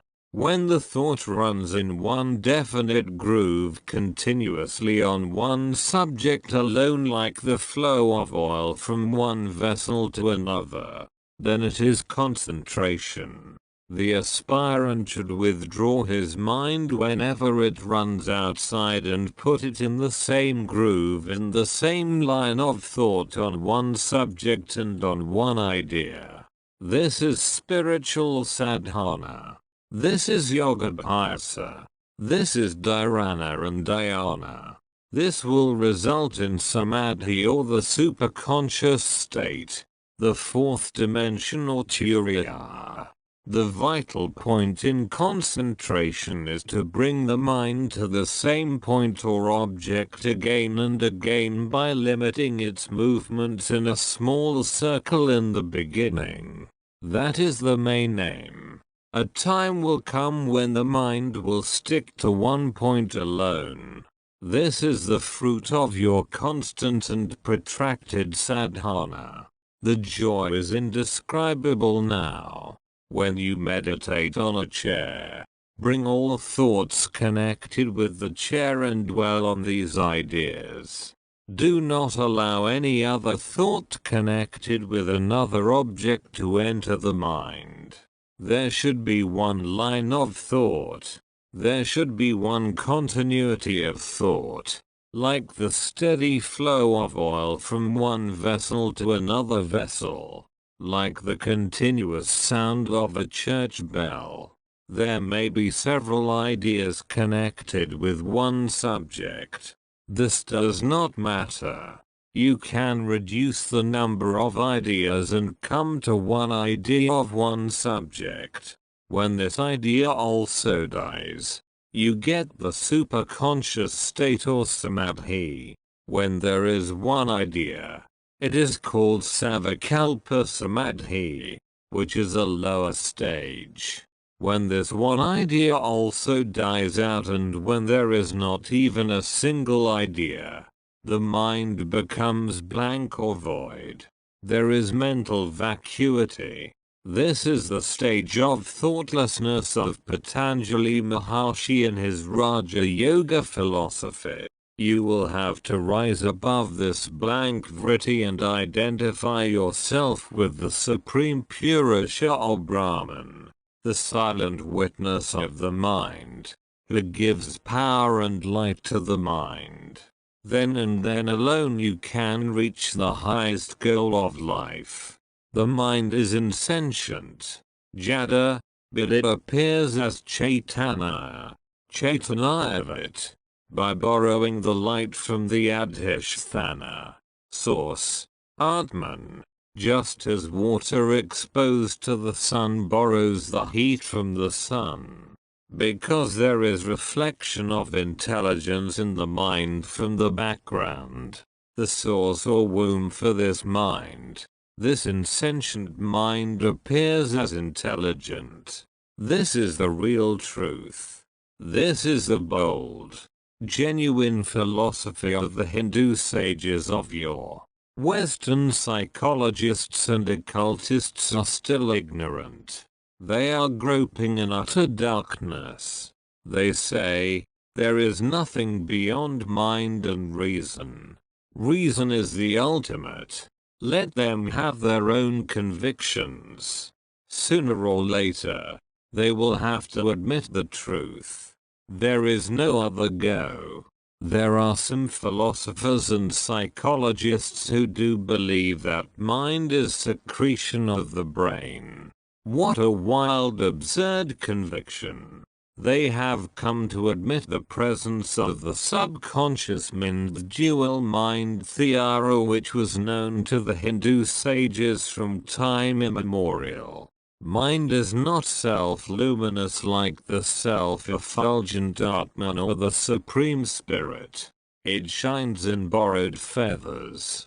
It is like a glowworm of the rainy season. Atman is the sun of suns and light of lights. It is Param Jyoti, infinite light. It is Svayam Jyoti, self-radiance. Back to the point.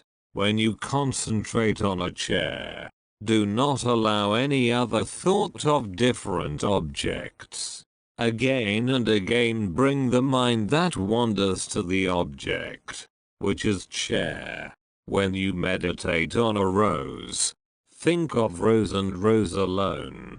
When you think of a book, think of all that is connected with the book, and nothing outside it. When you think of a radio or a talkie, think of the radio or talkie alone. Exhaust all matters connected with the subject on hand. You can take any subject that is pleasing to the mind. Slowly you can take up any subject that is displeasing to the mind by creating interest in it again and again. You should always remember the maxim, one thing at a time, and that done well is a very good rule, as many can tell. When you take up any work, apply your whole heart, full mind and soul, to the work. Do it with perfect concentration. What another can do in 6 hours, you can turn out within half an hour, smoothly, in a methodical and orderly manner. This is yogic activity. You will be taken for an accomplished yogi. Even when you study the subject with perfect concentration. Do not allow the mind to wander. You must shut out all external sounds. Fix the gaze on one point. Do not allow the eyes to wander. When you study a subject, do not think of coffee or sweetmeats, or your friend. The whole world must be dead to you for the time being. Such must be the nature of the concentration. It will come to you after some steady and constant endeavors.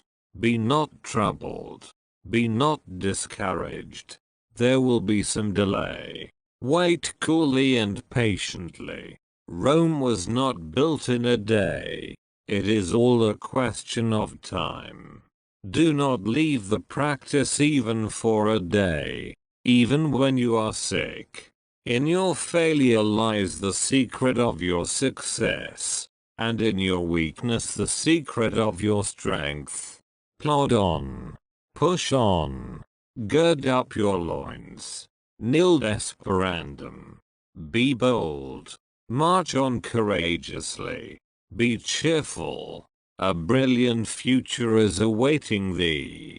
Practice. Feel. Rejoice.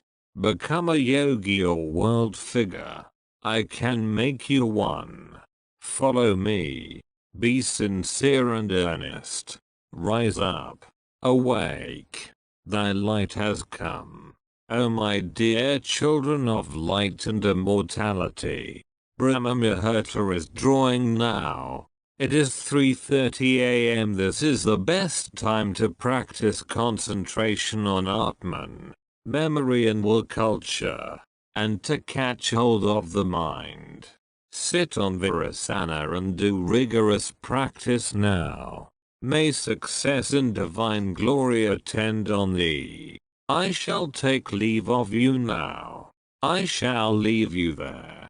Melt the bubble mind and Brahman ocean of knowledge and enjoy supreme bliss. 2.3 Yoga of Self-Restraint by Swami Sivananda. The withdrawal of senses is natural to a sage.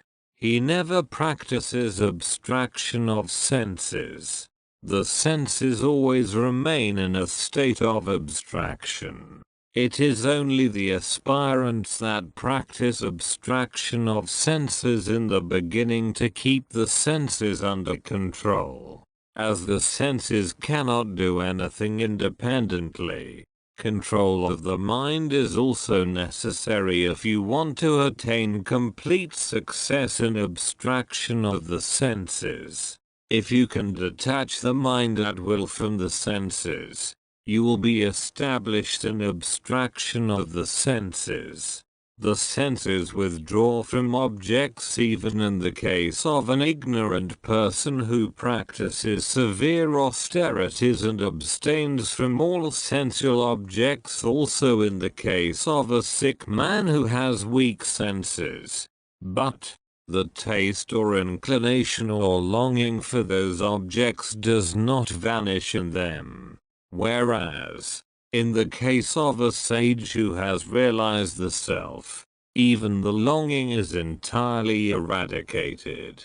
Even if the treasury of a king is well guarded by sentries, clever dacoits plunder the treasury in astounding manner. Even so, if the sage who possesses discriminative knowledge strives his level best to control the senses, the dangerous senses forcibly carry away his mind. Although sage Visvamitra was practicing severe austerities, he was carried away by his turbulent senses when he came across the celestial nymph sent by Indra, the lord of the Devas, to disturb his austerities. A king enjoys peace of mind by closing first the outer portals of his palace, and then the inner gates. Now the enemies or dacoits cannot do him any mischief or create any trouble.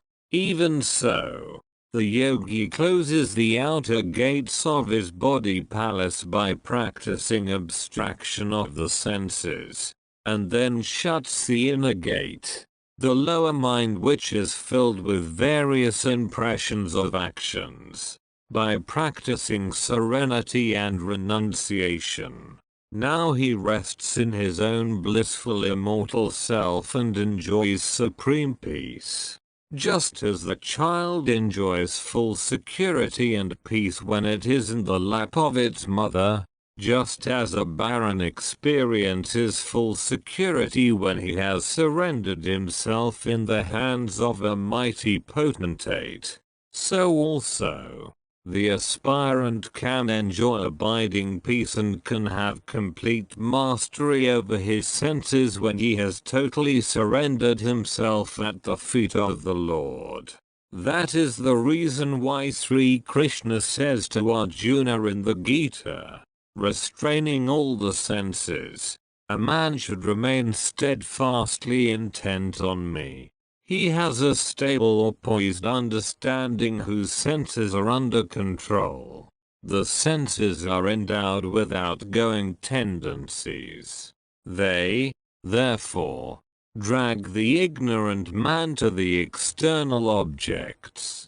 But the aspirant who possesses discrimination and dispassion, checks the outgoing tendencies, curbs the turbulent senses and reaches the abode of immortality, just as the driver of a carriage checks the turbulent horses by the reins and reaches his destination safely.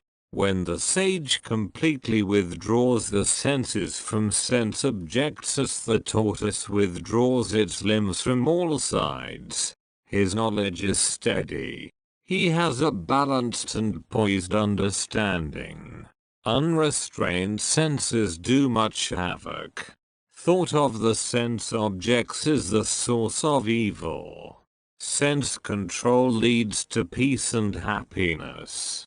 The man who has revolting senses cannot meditate even for a second.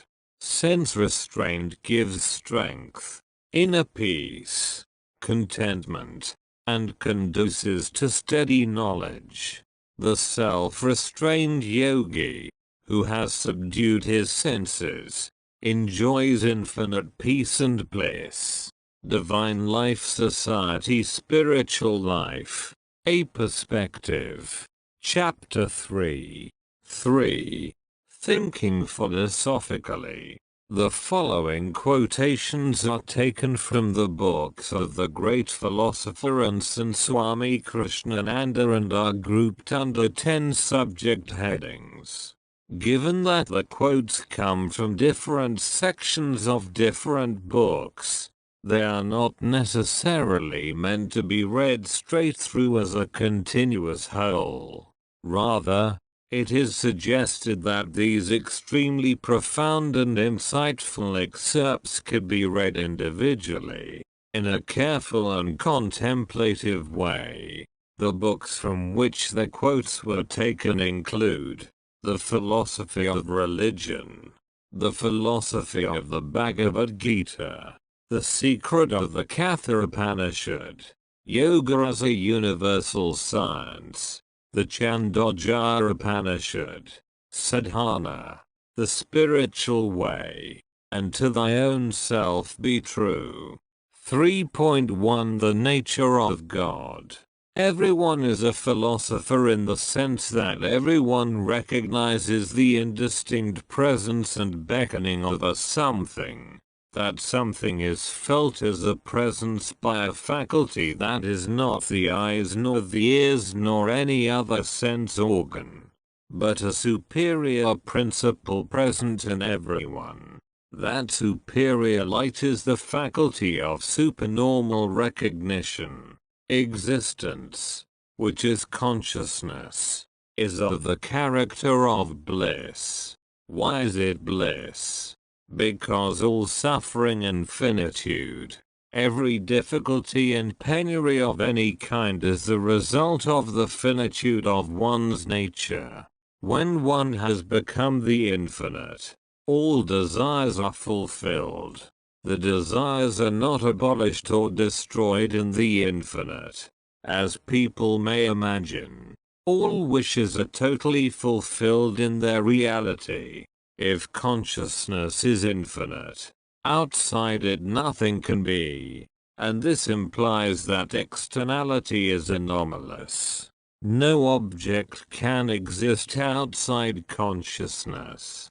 Thus, what is called an object turns out to be a phase of consciousness. The self, then, collides with the self.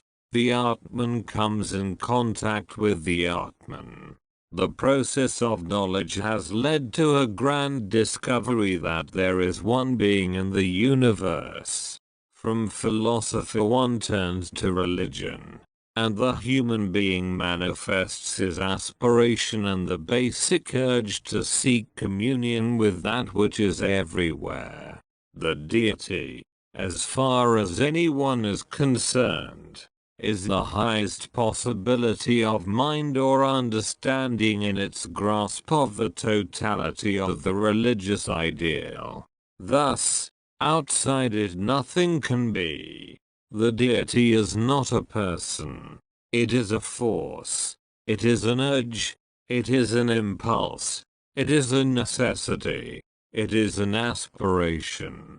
It is impossible to define. And that impossible something is working in everyone. It is impossible to conceive it, because it is not confined to any particular individual's localized body or individuality. The universality of God is the reason behind the need to implement a law of harmony among the individualities in the world. Law exists because God exists. And law is the way in which God's indivisible being manifests itself through space and time. It is the cementing factor in life, bringing together isolated forms into an integral whole. God is transcendent, because he is above space and time. But he is also immanent, because the core of God, the presence of the Absolute, is reverberating through the medium of space and time. God is not merely outside man. He is also within. The fact that one is aware that someone or something is in front of oneself proves that God exists. This is because the awareness of the presence of an object by a subject is made possible by the functioning of a principle that operates beyond the limitations of the subject and the object. When God is, man ceases to be. God is the supreme subject that contemplates itself as the all. There is no actual movement towards God, because existence and God are identical. How can you move towards existence when you are included within it? Inasmuch as knowledge of the Purusha, the Supreme Being, does not mean movement physically or spatially towards it, it has to be regarded as an illumination rather than an acquisition. Knowledge of God is not a future event but an eternal fact of being. The force exerted by the gravitational pull of the universal is much more than any power that one can think of in this world. Not all the powers put together in the world can equal a jot of that force. It is the force that attracts the universe towards itself. Eternity working is unthinkable and inconceivable because, according to us, all working is temporal movement. But there is a kind of action which is eternity becoming self-conscious. How can one attain the universal except by accepting that it simply is? It was Saint Augustine who said that it could only be called that which is, in the grandest stage of contemplation. The universe is not any more a field where one lives as part of the content. It becomes a part of one's nature, a part of one's very skin itself. In this exalted state, when one thinks, everything will begin to think. When one breathes, everything will start breathing. As we advance in the path of devotion, the concept of God enlarges itself to encompass a being that is like a vast individual pervading the whole universe as the creator, preserver and destroyer. It is the infinitude of the Purusha that everyone is asking for, not the objects of the world. But, because infinitude is imperceptible and the world alone is perceptible, people run to that which is visible to the senses. It is God's force or Shakti which manifests itself as desire. Who can stand before it? The only way out for the spiritual seeker is to surrender himself to Him, and say, "O God, help me, I am helpless," and He will take care of the seeker. If God is everywhere, He is also in everything. Therefore, we can take anything as a symbol of His omnipresence. That which is everything is also in every particular thing. If it is in every particular thing, anything is good enough for our concentration. We love God for a purpose, which is connected with this world. Social values, psychological and bodily values become the conditioning factors of even the idea of God realization.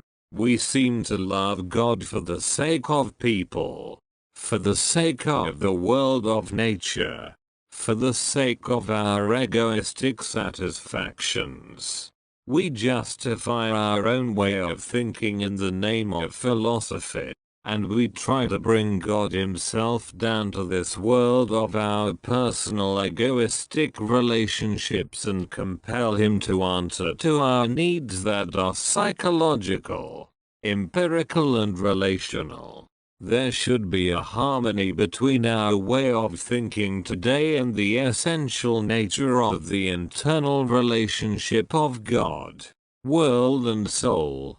as it is essentially. The universal has to be implanted in the particular. God has to descend into the heart of man. The true God is inside us. Our own higher level wants us to rise up, to wake up and enter into it. Our search for God has to be a function of our soul within, rather than an activity of the intellect or the empirical understanding. What we are required to do is only to accept the presence, ask for God, seek Him from the recesses of our being, and we shall find Him. The cosmic reality beyond the elements can only be an object of direct realization and experience, and it can never become a spatial temporal object. The movement of the soul towards God is not a covering of distance as on a road. It is rather an ascent from the lower degrees of conception and being to the higher ones. You and I and everything imaginable put together do not make God, because these visible things are all shadows and unrealities in the end, and a multitude of unrealities does not go to constitute one reality. What happens to all individuals when they reach ultimate being? It can be compared to bees making honey. Honey includes the essences of various flowers, hundreds and hundreds of them that have been collected. The honey is an amalgam of all these essences, but in this body of the honey one cannot distinguish the essence of one flower from that of another flower. This is what happens to all people when they merge into pure being. We may say in a sense, the ocean is the self of the rivers towards which they go and get absorbed, which they become in the end. So is the case with all individuals that tend towards the ocean of the ultimate being. Though we cannot see a thing, it can exist. Because the salt is dissolved in water, it cannot be seen through the eyes, but through some other means, the organ of taste, we can discover it is there. Similar is the case with the being that has entered into the substance of all this creation. In the same way as we cannot see the salt in water, we cannot see this being in the particulars. But, by employing other means, we can find out that this being is in every particular, where one sees nothing except one's own self, where one hears nothing except one's own self, where one understands nothing except one's own self. That is the absolute. As an intelligent person, you must appreciate even now that nobody really wants you in this world. None is your friend here. When everything goes, God comes. When something is there, He is a little far away. Consciousness is aware of itself, and in being aware of itself, it is aware of all things. And to be aware of all things is to be aware of itself. Tattvamasi. 3.2 Philosophical investigation. Philosophical investigation can be compared, in a way, to medical diagnosis and investigation. It is a subtle and in-depth understanding of the basic components of experience, similar to the investigation of various methods of medical application. The beginning of philosophy is the struggle of the mind to rise above the mere human perspective. One can become a professor of philosophy, but not easily a philosopher. A philosopher is one who has an insight into the substantiality of things, and not the appearances they put on in their mutual relationship. Philosophical insight is an awakening of a new light from within, with whose aid one can illumine the dark corners of the earth, and endeavor to see things in their true colors, rather than be carried away by their chameleon-like shapes and presentations. No point of view can be called absolutely correct. It is therefore futile and foolish to stick to one's own opinion wholly and unconditionally, without giving any credit to the opinions or feelings of others. All points of view are expressions of aspects of the manifestation of truth. Because we have some characteristics of God in us, we are aspiring for Him. If we had been totally cut off from divinity in every way, then there would have been no longing for liberation. Something of the eternal speaks even in the mortal frame of our personality. The relativity of things in the world is a pointer to the possibility of the existence of something that is not relative. The idea of relativity cannot arise unless there is something that makes us feel that things are relative. At a particular stage in our spiritual pursuits, we find ourselves in a dark night of the soul, as the mystics call this condition. This plight does not befall us in the earlier stages of spiritual life, when everything seems bright as daylight. But when we go halfway, we see darkness ahead of us. Wisdom consists in understanding the process of connecting one's activity with the whole to which it belongs. Any kind of selfishness or emphasis of one's own particularity or finitude in the process of engaging oneself in an action would not be a yoga, but a passage to one's bondage. The fruit or the consequence of an action is decided by factors beyond the comprehension of the human individual, and therefore to expect a particular fruit would be the height of ignorance. We are not supposed to pass judgments on action because success and failure are not to be regarded as the criterion of the correctness of an action, because they are valuations from our standpoint and not necessarily from the total standpoint of the purpose of the universe. All shall be for the best for that person who has ceased to be a person anymore. That person has become an I'm person, and therefore everything is welcome. Everything would be alright when we ask for a cup of tea. What we are asking for is not that little drink but a freedom from the agony of finitude, the sorrow in which we are sunk by the limitations of our personality. I do not exist for myself, and you do not exist for yourself. Nothing exists for itself.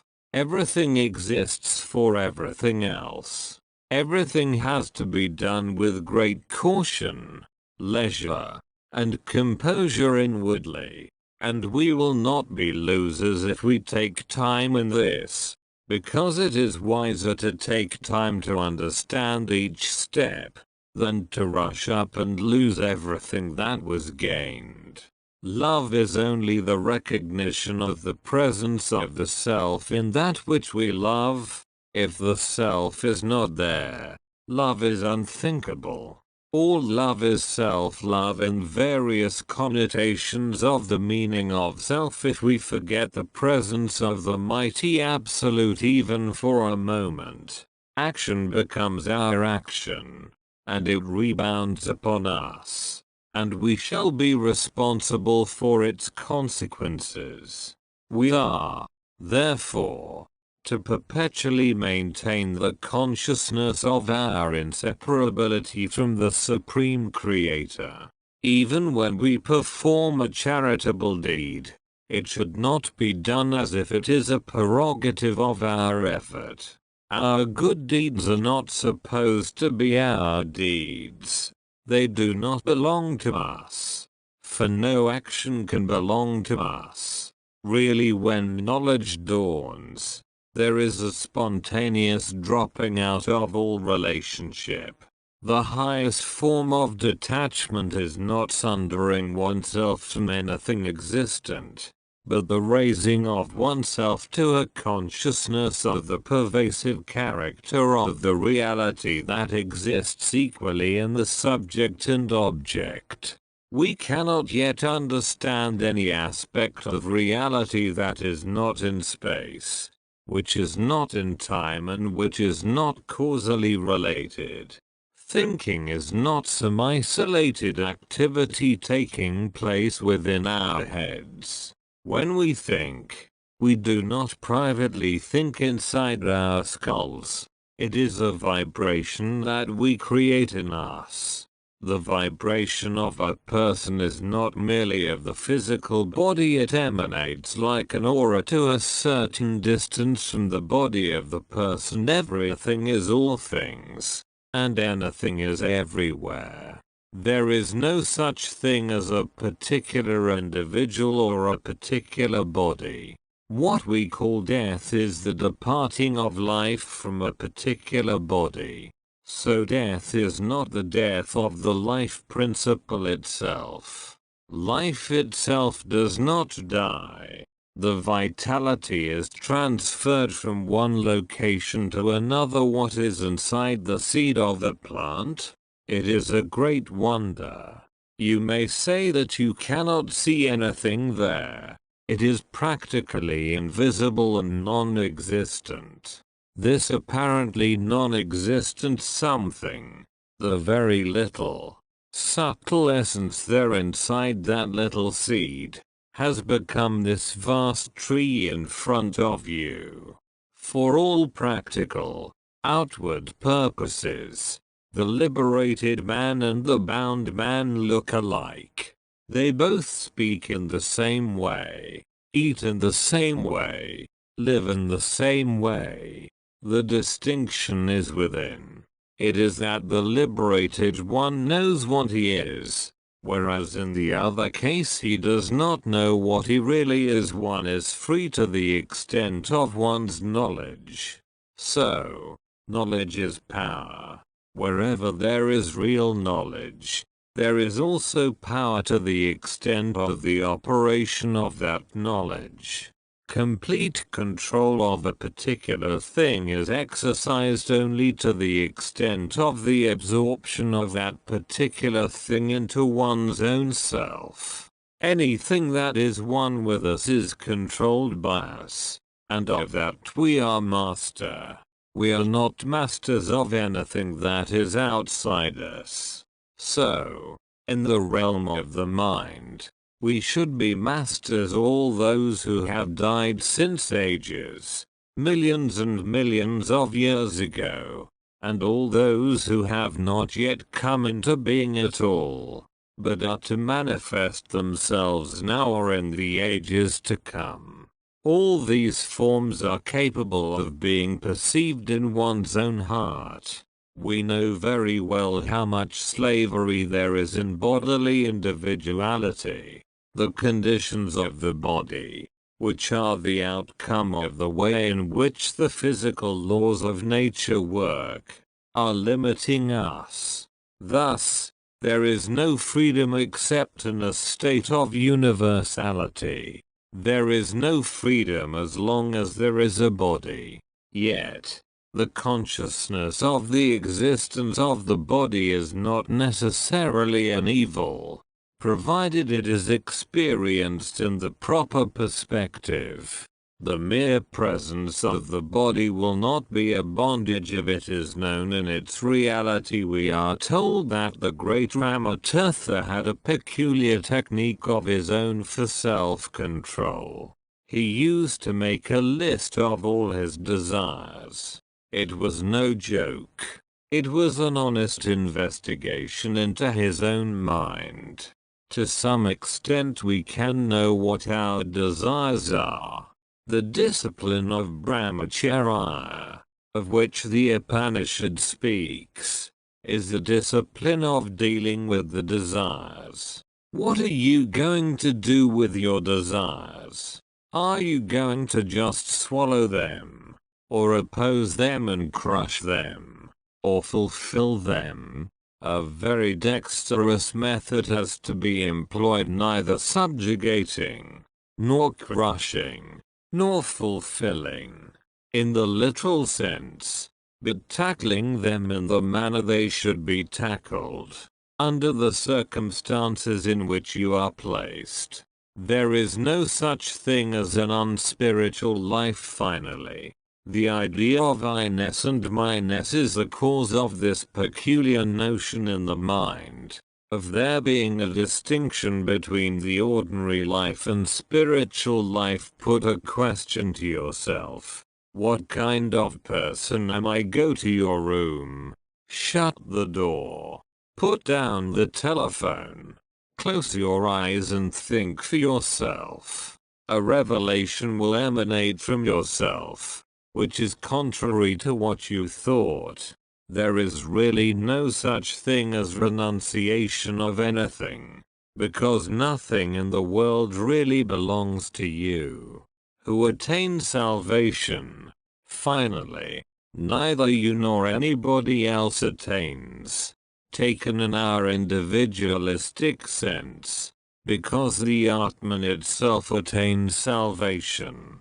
You have to keep good company, but if you are compelled to live in the midst of incompatible people, you have two choices.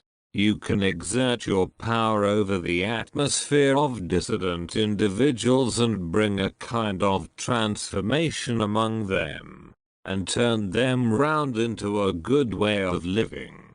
If that is not possible, ignore their existence, and be concerned with them only as a practical means of doing day-to-day work. I am looking at you, and when I look at you I am seeing your eyes. They are outside me. But that is not the proper way of looking at you. You have to look through my eyes and I have to look through your eyes, so that instead of myself and yourself being face to face, we stand in parallel collaboration. One enters the other. Total disconnection from every kind of work is a sort of unhealthy complaint. Without some activity one cannot exist even for a moment. If God does not speak, the devil will start speaking. An idle brain is the devil's workshop. Do not imagine that when you are doing nothing, divinity is working through you.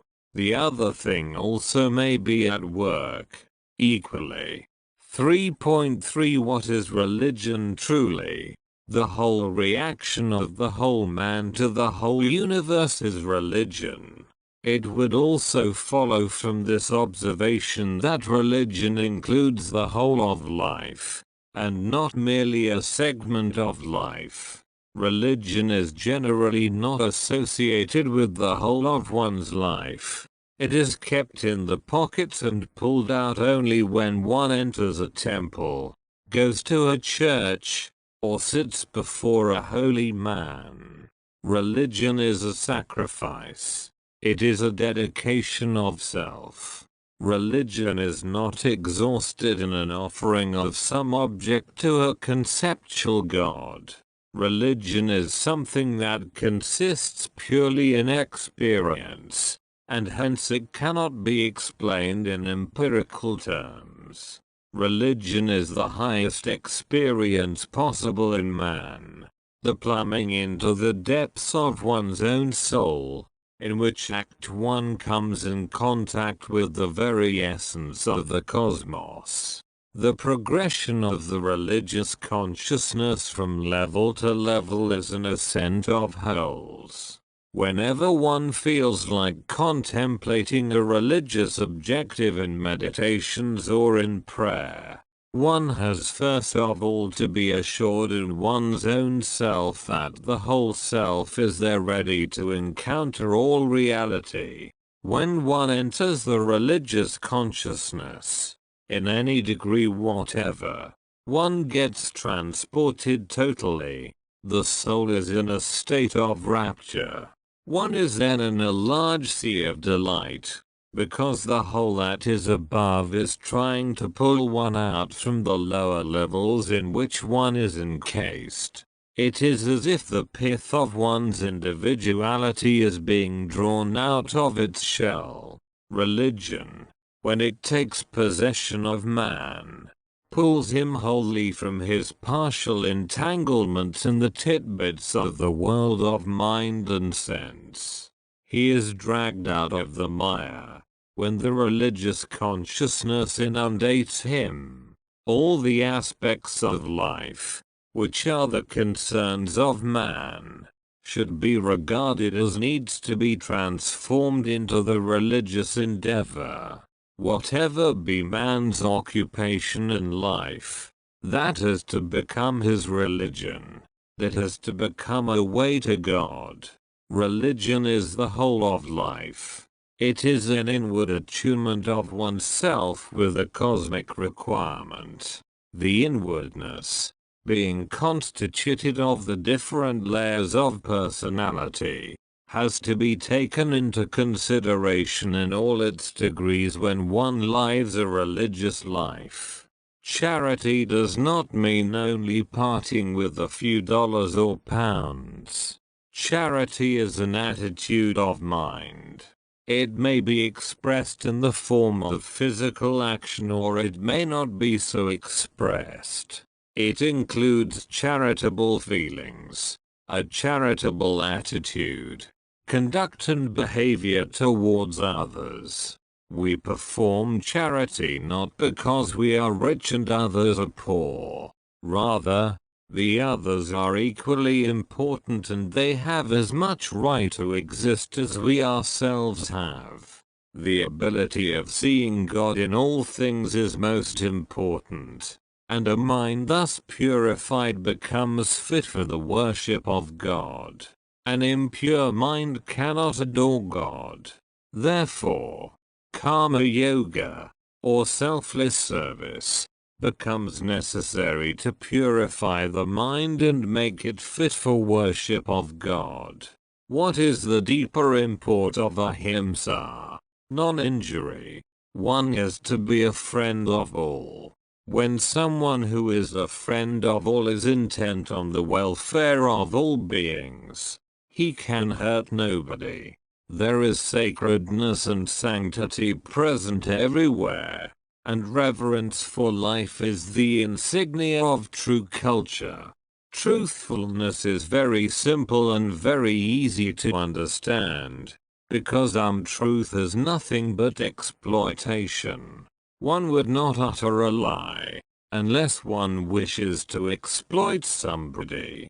Brahmacharya is a gradual adjustment of the powers of one's personality towards larger and larger dimensions of impersonality, because the Absolute is the supreme impersonality. Brahmacharya means abstaining in the presence of interests other than the interest in yoga. The distracting object may be anything.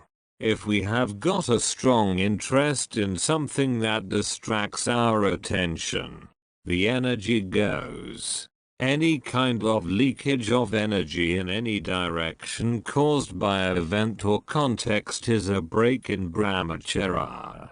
If there be anyone who has a little bit of honest devotion directed to God realization, and the practice of yoga in its essentiality, surely he is treading the path of truth, and therefore, he is bound to succeed to that extent. Svadhyaya, study, is not going to a library and reading anything that is there. It is sacred study, a study of one's own self, or rather a study of anything that is connected with the nature of one's own self. Prayer works miracles and wonders. An attitude of humility on our side will be a great asset to us. By the sincere prayers that we offer to God, we invoke His benedictions, and God's actions are instantaneous. He will do the sadhana, spiritual practice, for us. The spirit within us, which seeks to overcome itself in a larger communion, is the spirit of religion. One becomes a really religious person when one begins to see the same God in all the forms, not merely in one form.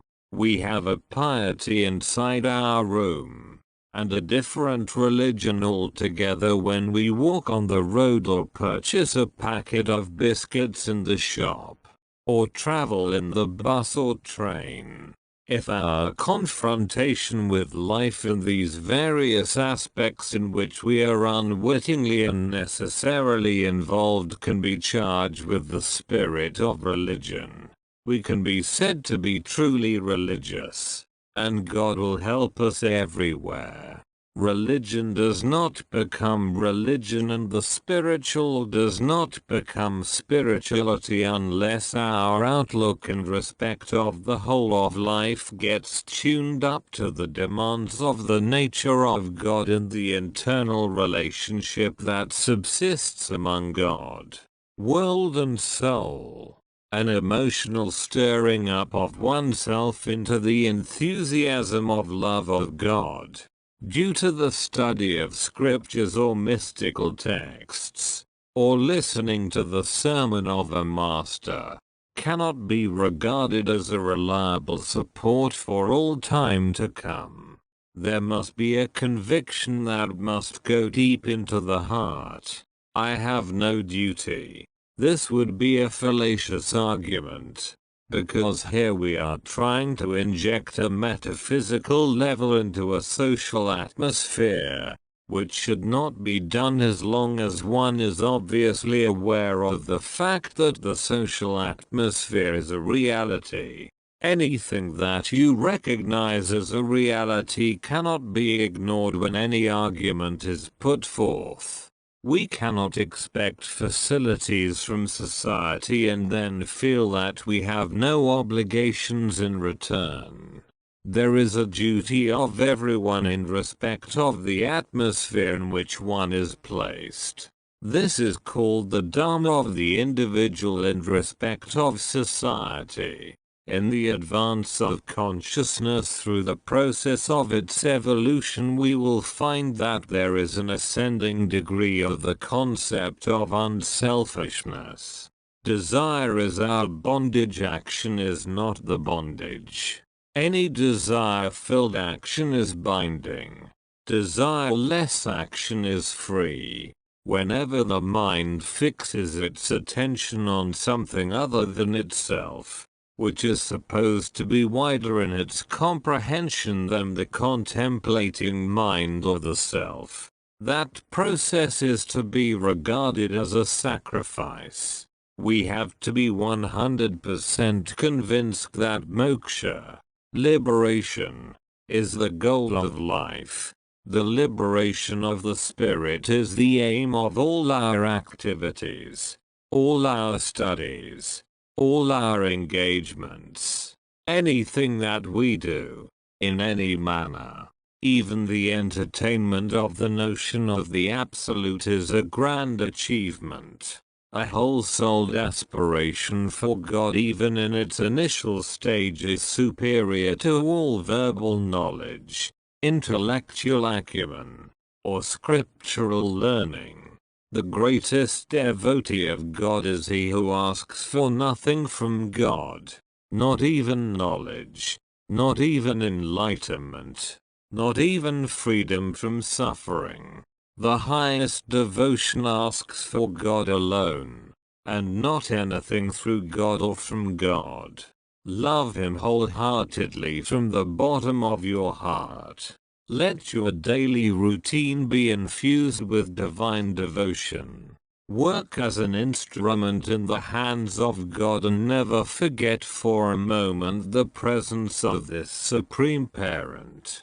We should live in such a way that neither should we shrink away from anything, nor should others shrink away from us. The food that we eat, the way in which we speak, the kind of relationship that we maintain with others, the religious practices in which we engage ourselves, are all rooted in and defined by the belief or faith that we have as a philosophy of our lives.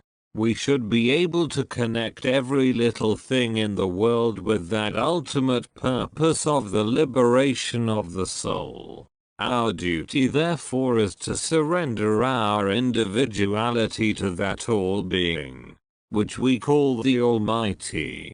Our blessedness lies here. The actions of a Jiva are not individual, but universal movements. He does not think as I think or you think. His is a thought that includes every thought. He has no awareness of a particular encasement in some individual body. The moment one becomes conscious of the goal of one's life, then it is necessary to see that one's every activity is somehow or other reconciled with this goal. One should not do any incompatible thing against one's own conscience and against the purpose that one has on hand.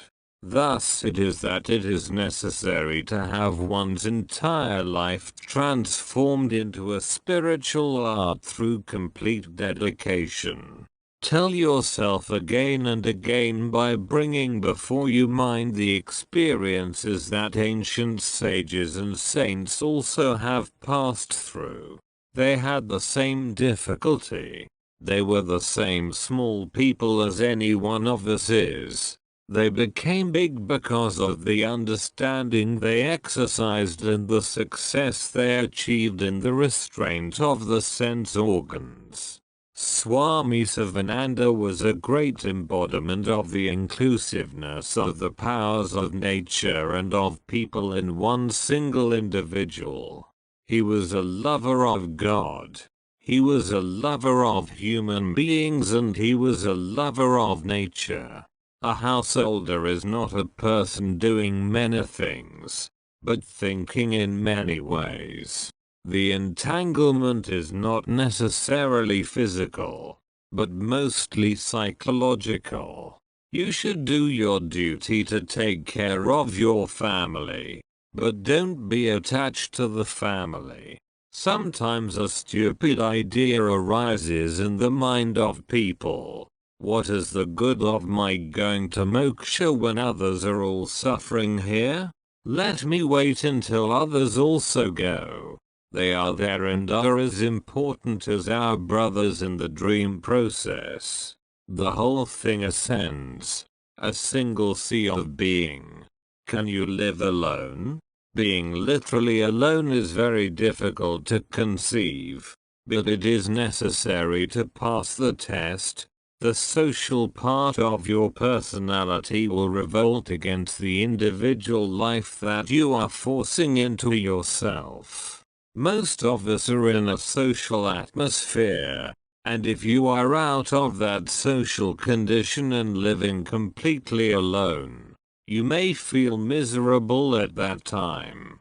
Daily sacred study, daily recitation of the divine name, chanting the name of God, or the mantra, resorting to the Guru, attending satsang, holy company of saints and sages, being with them, listening to their discourses.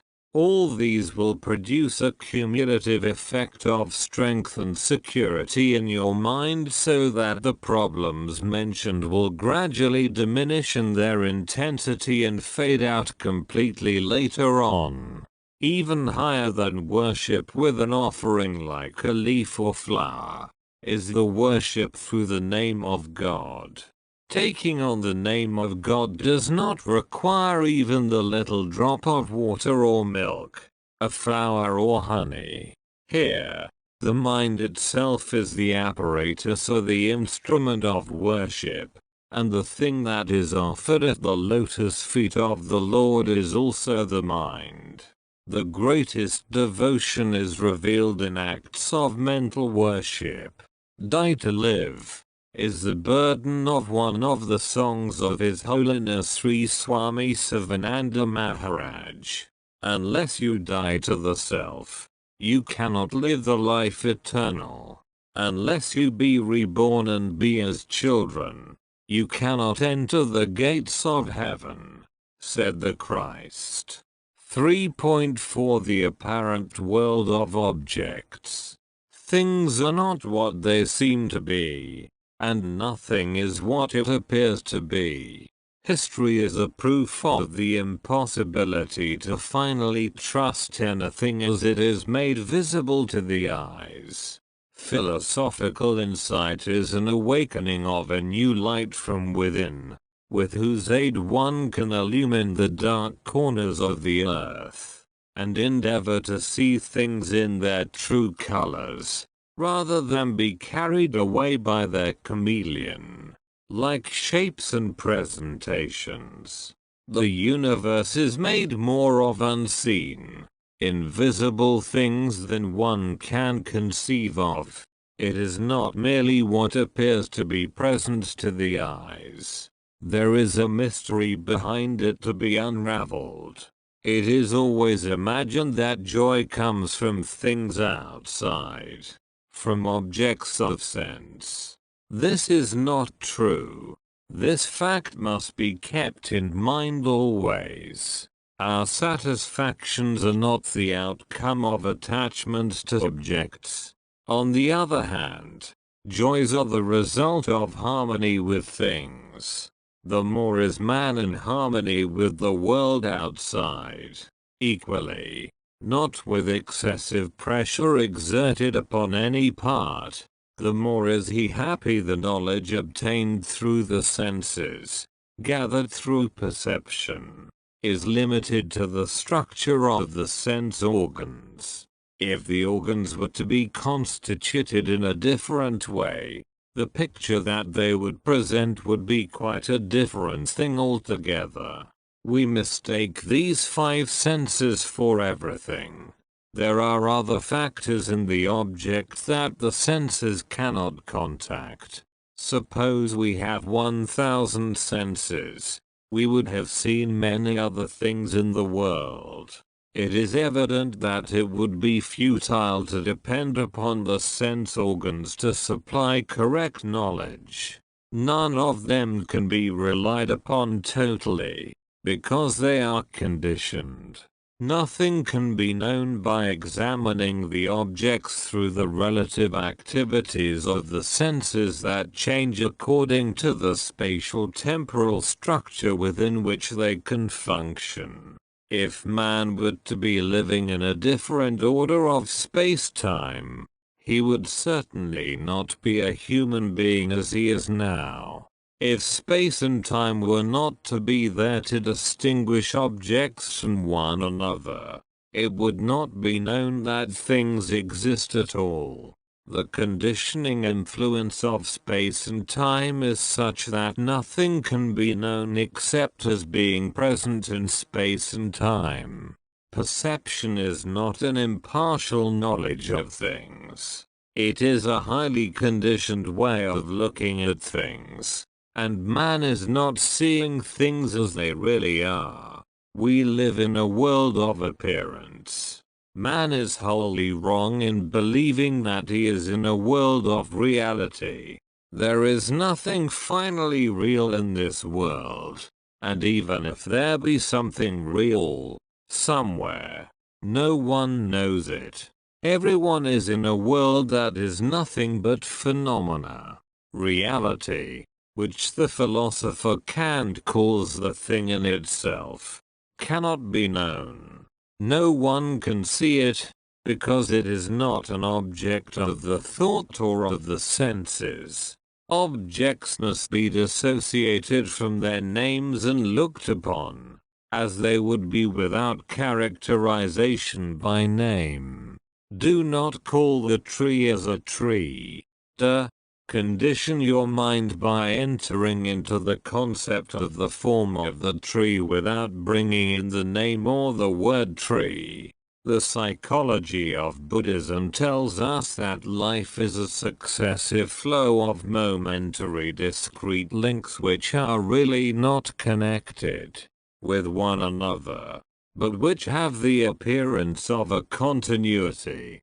Thus, the world is not made up of any continuity of objects.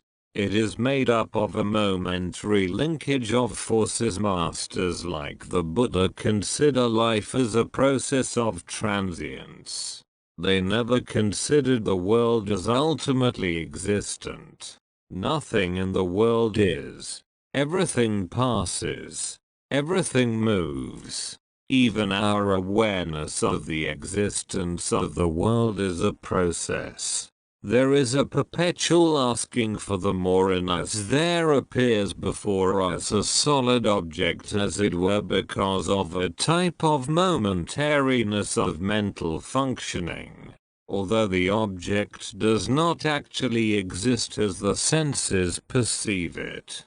Thus, intellectual knowledge cannot be regarded as real knowledge. It is attachment to things that is to be renounced, and not the things as such.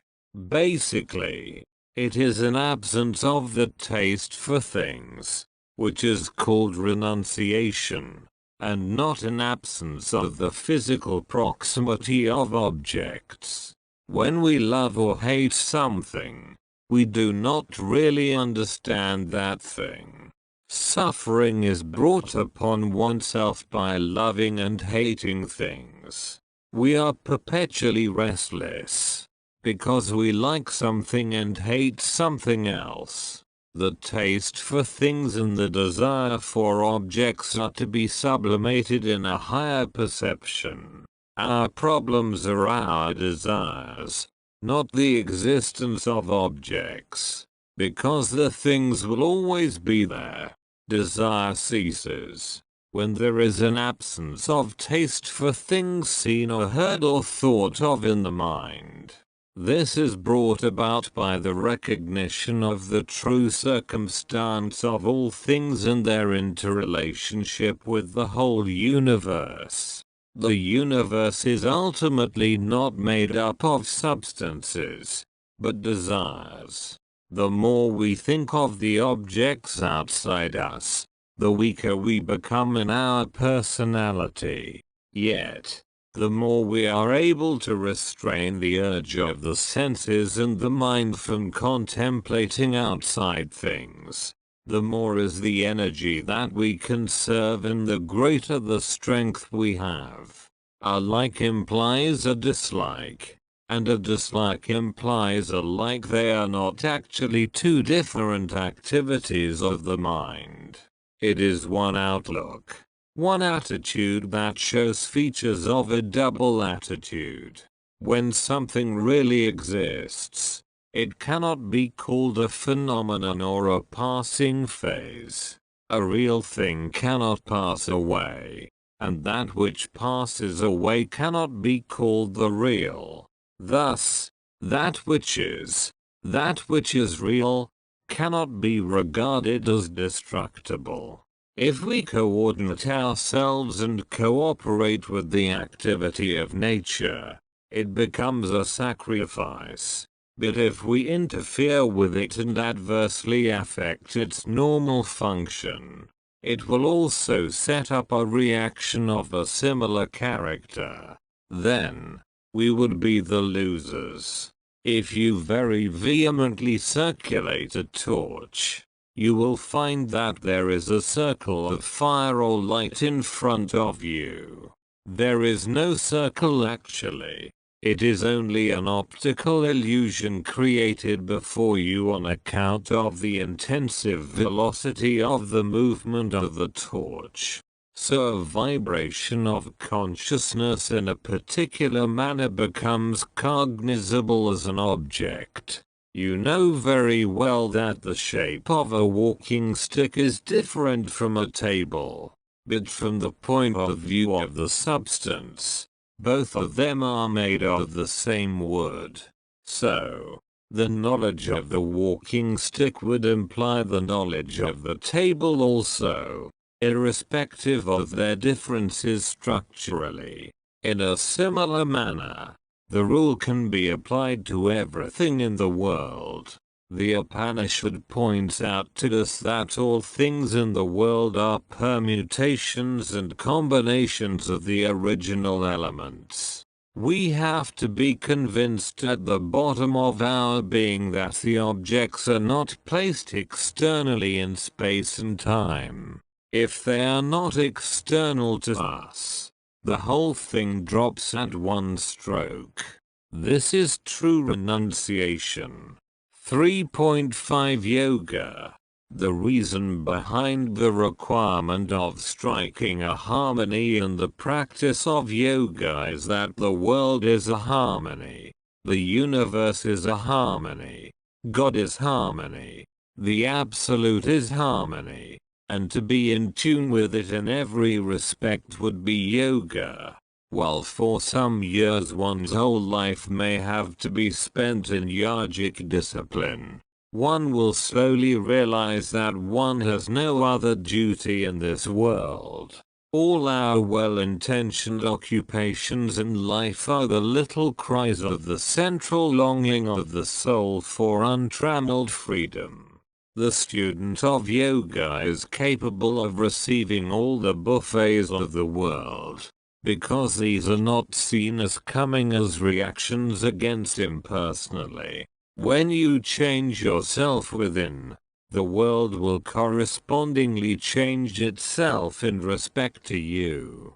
Yoga teaches us how to attain eternal happiness by setting up a balance in us permanently, while the external object gives only a temporary delight. Yoga is an independent effort unconnected with transient objects.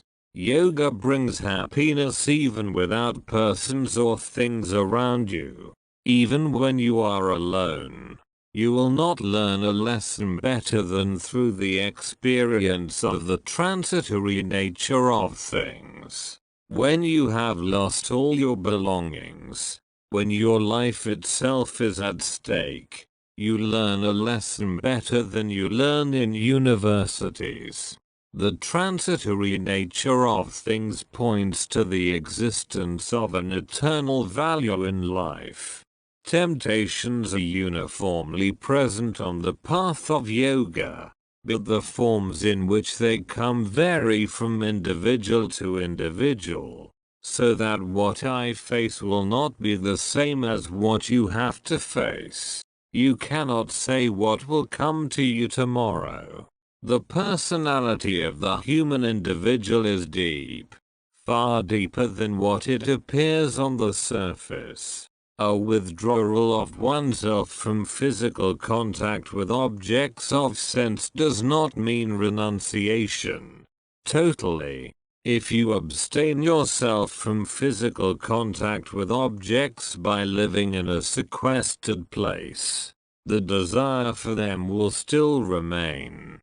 The desires of the human being are buried deep beneath the conscious level. So, even if you are consciously free from desires, you cannot be free from them subconsciously. The subconscious seeds of an urge for sensory gratification set up reactions in the counterpart of the cosmos outside and come as temptations. When you tread the path of yoga, the first thing that you will face or encounter is a temptation that you cannot resist. No one can resist temptations, because temptations come not as temptations. The devil does not come in the form of a devil, otherwise you will recognize it. Illusion can be mistaken for realization. This is why we say a guru is necessary. From the external, you go inward, and then onto the universal. You become cosmically aware of things. Do not think that when a yogi aspires for only liberation, he is poverty-stricken in the world. Not so. He is rich even materially and physically. He is alive to every value in life. Many people become nobodies when they retire from their offices. No one wants them afterwards, because they have no stuff of their own. On the other hand, spiritual practice, or sadhana, gives a person intrinsic worth. Sadhana fills a person with something even if nobody is to look at his face. One's joy, then, knows no bounds. Even if the world does not want you anymore, you are not dependent on it.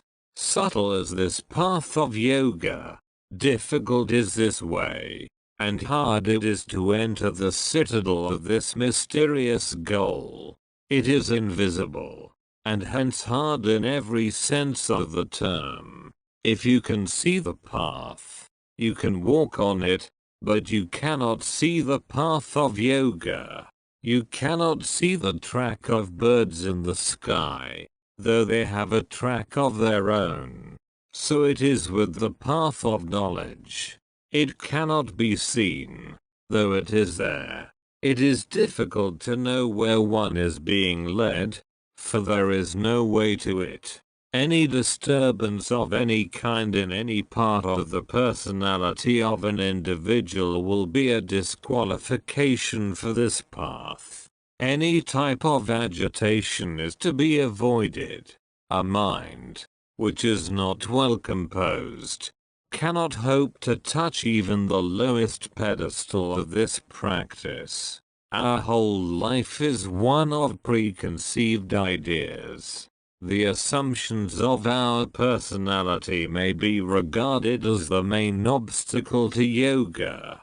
The blessings from the heavens come to us when our intellects are rightly directed. The purified intellect or rationality in us is the primeval faculty, which determines the extent of our progress in this effort, called the practice of yoga. We have to observe what we call the golden mean of conduct, which is beautifully described in the 6th chapter of the Bhagavad Gita. Moderation in our conduct, balance in our behavior, harmony in our conduct are preconditions to yoga. In our behavior we must be moderate. We should not be excessive with others or with ourselves.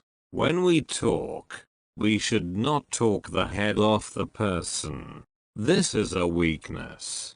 Speak only what is necessary. Let the mind not be agitated when you express yourself in action and speech. The world is the field of training in yoga. The objects have to become aids in our practice rather than oppositions to our effort. The activity of the senses, the thoughts of the mind and the needs of the spirit should be in conformity with one another. They should not be at variance with each other. This is precisely the practice involved in yoga. Yoga is nothing but the conformity of the spirit, the mind and the senses together. Yoga is a movement of the effect towards the cause, a recession of the particular into the universal. In greater and greater degree, action should be based on understanding, then life becomes yoga. Yoga changes us completely and makes us gold, as it were, out of the iron that we were. We become different in substance itself. There is a transfiguration of personality. We grow in every sense of the term. Nothing can be dearer to man than yoga, if one can know what it really means. It is not merely a subject that one may choose for one's studies. It is a system that we are to accommodate into our own personal and practical day-to-day life as an art, by which we shall place ourselves in a greater proximity to that great ideal of all life. Yoga is not a contact physically with anything. It is a union of being with being. The mind will not yield to any threat or admonition if it cannot appreciate or understand the significance behind the teaching that it is worthwhile to restrain oneself. Our insistence that the world or the universe is outside us is called the mind. We are perpetually committing mistake after mistake in our lives. And all these mistakes are the consequences of our original self-affirmation that is called the mind. The mind is to be controlled, because it is the essence of mischief-making, and the root cause of all the troubles of life. Even those who do not know what yoga is, and do not practice it, and have no idea about it, are essentially intended for this great movement called yoga, which is finally the goal of everyone. The establishment of one's own self in one's own true nature, in universal character, is the aim of yoga. The false feeling that we are different from others and that things are constituted of isolated particularities leaves us, and we get established in our essential nature. The practice of yoga, surely, is not an individual affair. The greatest service that one can do to humanity in the world is to enter into yoga.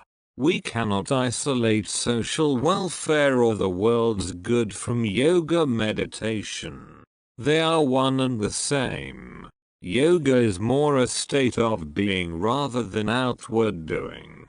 Any amount of external doing may not be yoga at all, because one will be the same person inwardly with no difference whatsoever. If one's outlook of life has not changed, yoga is in fact not a religion at all. Yoga is a systematic and scientific approach to things as they are. It has nothing to do with Hinduism or Christianity or any other ism. Yoga is like mathematics or logic, which is not Hindu, Muslim, or Christian. Yoga demands a dedicated spirit on the part of the seeker. It calls for a complete surrender of the individual personality to the great purpose to be achieved through yoga. Yoga encompasses our whole life and not a part of our life, because whenever we have an attitude towards anything, it is a whole attitude and not merely a partial attitude. Yoga is to be practiced with tremendous zeal and a feeling of intense love surpassing all other temporal loves in this world. A love that swallows up every other love. It is not to be one of the loves among many number. It is to be the only love the seeker can have. Unselfish service is regarded as the essential prerequisite in the purifying process necessary for the final practice of yoga. A charitable disposition towards others is the essence of service. Charity of feeling is the greatest of charities. Moderation is a greater virtue than complete abstention. Complete abstention may not be so difficult as moderation. Every day we have to resort to yoga as we resort to our breakfast or lunch or supper. We have to love it as our own mother and father. There is nothing so dear to us as our yoga. It is a living, vital, substantial existence. And to think of it as an abstract thought is also a doubt in the mind that has to be removed. As far as possible, one should not physically place oneself in an atmosphere either of temptation or of violent hatred, because they will pull one's mind, either positively in the form of love, or negatively in the form of hatred. The whole personality of the individual normally runs away from God in our perception of things and especially in our desires. This externalizing habit of the mind is restrained by the methods of yoga. The greatest purity of mind is reflected in its capacity to entertain the thought of the goal of yoga.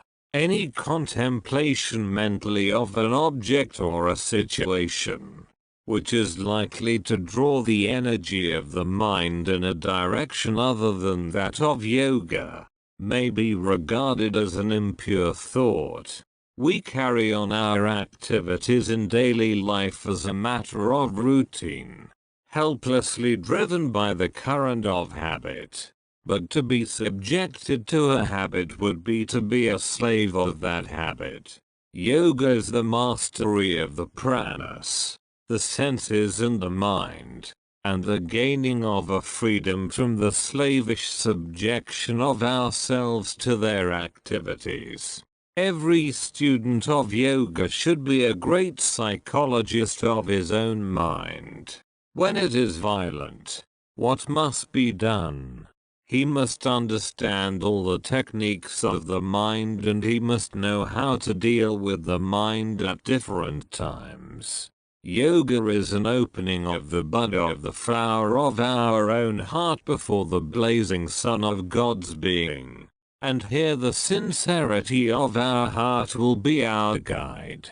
Yoga is not merely action in the common sense meaning of the term, but action proceeding from the being of a person, and the action becoming more and more comprehensive and complete as the dimension of the being expands itself gradually in the process of practice of yoga. Yoga as harmony has to be applied in its relevance at every level of life, even in our kitchen and bathroom, our social relationships and our personal vocations. The great masters of yoga are most normal persons. They are not queer individuals looking like otherworldly ascetics. Normalcy of behavior is a spontaneous consequence that follows from an understanding of the wholeness of life, which is basically yoga. You must be very sincere and honest in your efforts in the direction of yoga, and it shall take care of you. It cannot desert you.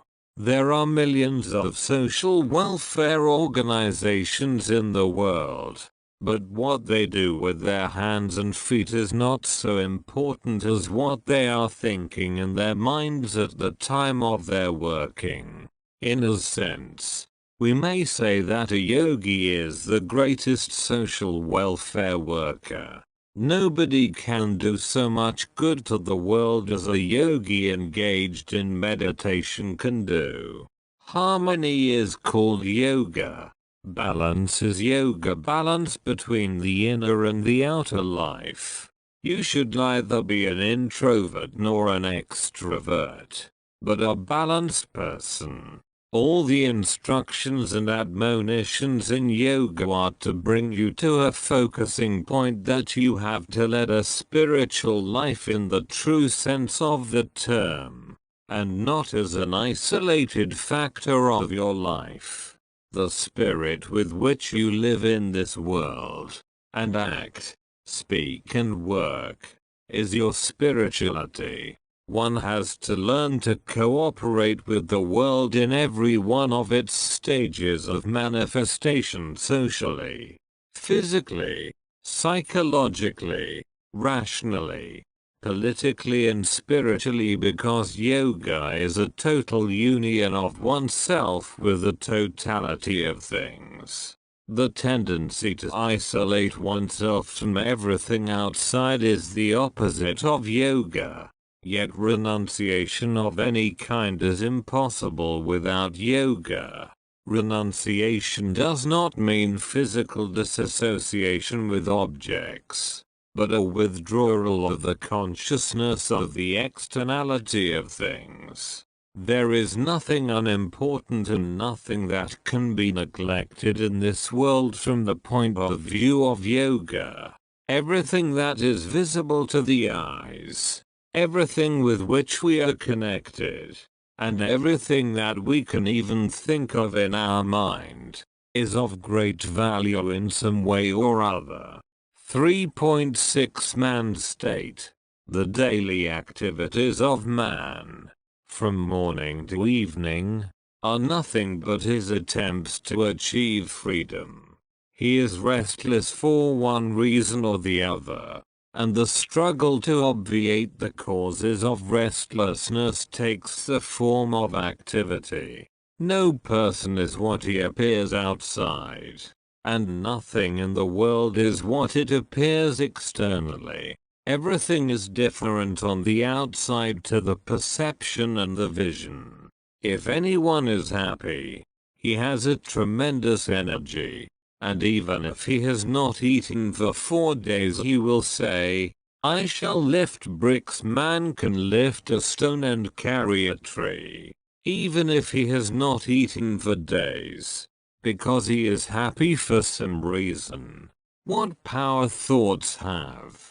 The word body is used because there is no better word for it in the language. Actually, it is not a solid substance. It is an energy complex, an electromagnetic field, an energy center, a pressure point that pulsates with such a force that it never allows man any rest. We come to the astonishing conclusion that our happiness does not lie in acquiring anything at all. It is finally in the acquisition of our own selves. All the thoughts of the mind are concerned with things outside it, and the whole engagement of life, or, rather, the business of life, may be said to be man's concern with everything other than his own self. Man is busy with external things, whether these are human or non-human. The greatest difficulty is psychological. Man lives or dies only by his mind. The whole activity of life, right from morning till evening, is a pushing out of oneself the whole energy that is within, and pushing it on something else, as if the entire world is made up of everything except one's own self. Individuality is not man's true existence. The so-called individuality is a false form that existence has taken, and it wishes to rectify this error into which it has crept by the attempt to expand spatially, together with a desire to also perpetuate itself temporally. Therefore, man lives a life of desire, endlessly asking for more and more things in the world. If the feeling of I exist can be emphatically said to be true for all states of experience, how does the I exist in these states? What is the true nature of the self that affirms, I am, and passes through these states?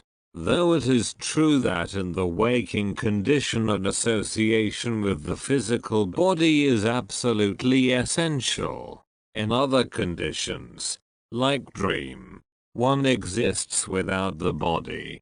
This is strange.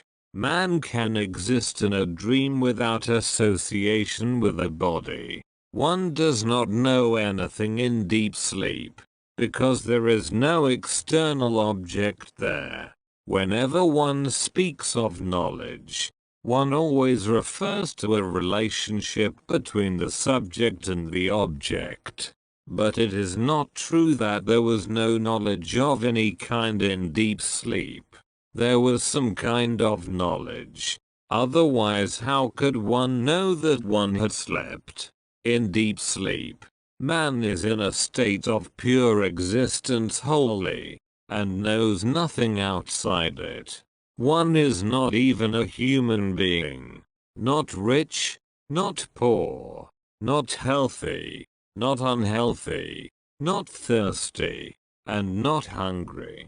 Nothing could apply to that state of being, but still, one existed. Man has a double characteristic in himself. He cannot isolate himself wholly from the universe. He, indeed, belongs to it. Yet, he maintains some sort of individuality, and he cannot always feel that he is the same as the world. Perhaps man lives according to his feelings rather than his understanding or any psychic function. Man decides upon a thing on account of a certain feeling in himself, logic or no logic. He confirms logically what he feels basically. Desires are to be channelized, sublimated, and turned back to their original source, from the reflected, contorted shape that they have taken in their ill-calculated relationship with an external world. A desire, while it is apparently directed towards the fulfillment of an objective satisfaction, actually arises from a need for universal experience. The goal of life is the attainment of God, the realization of the Absolute, the unity of the individual with the cosmos. This is moksha. This is the final aim of all life. Man is not what he appears to be at the conscious level. He is far hidden deep beneath his own self. A shell of his personality is working as his waking awareness. Man attracts what he deserves. The law of nature does not mete out injustice arbitrarily. There is some mystery in things, which we are not able to understand. We may have to endure some hardships with fortitude.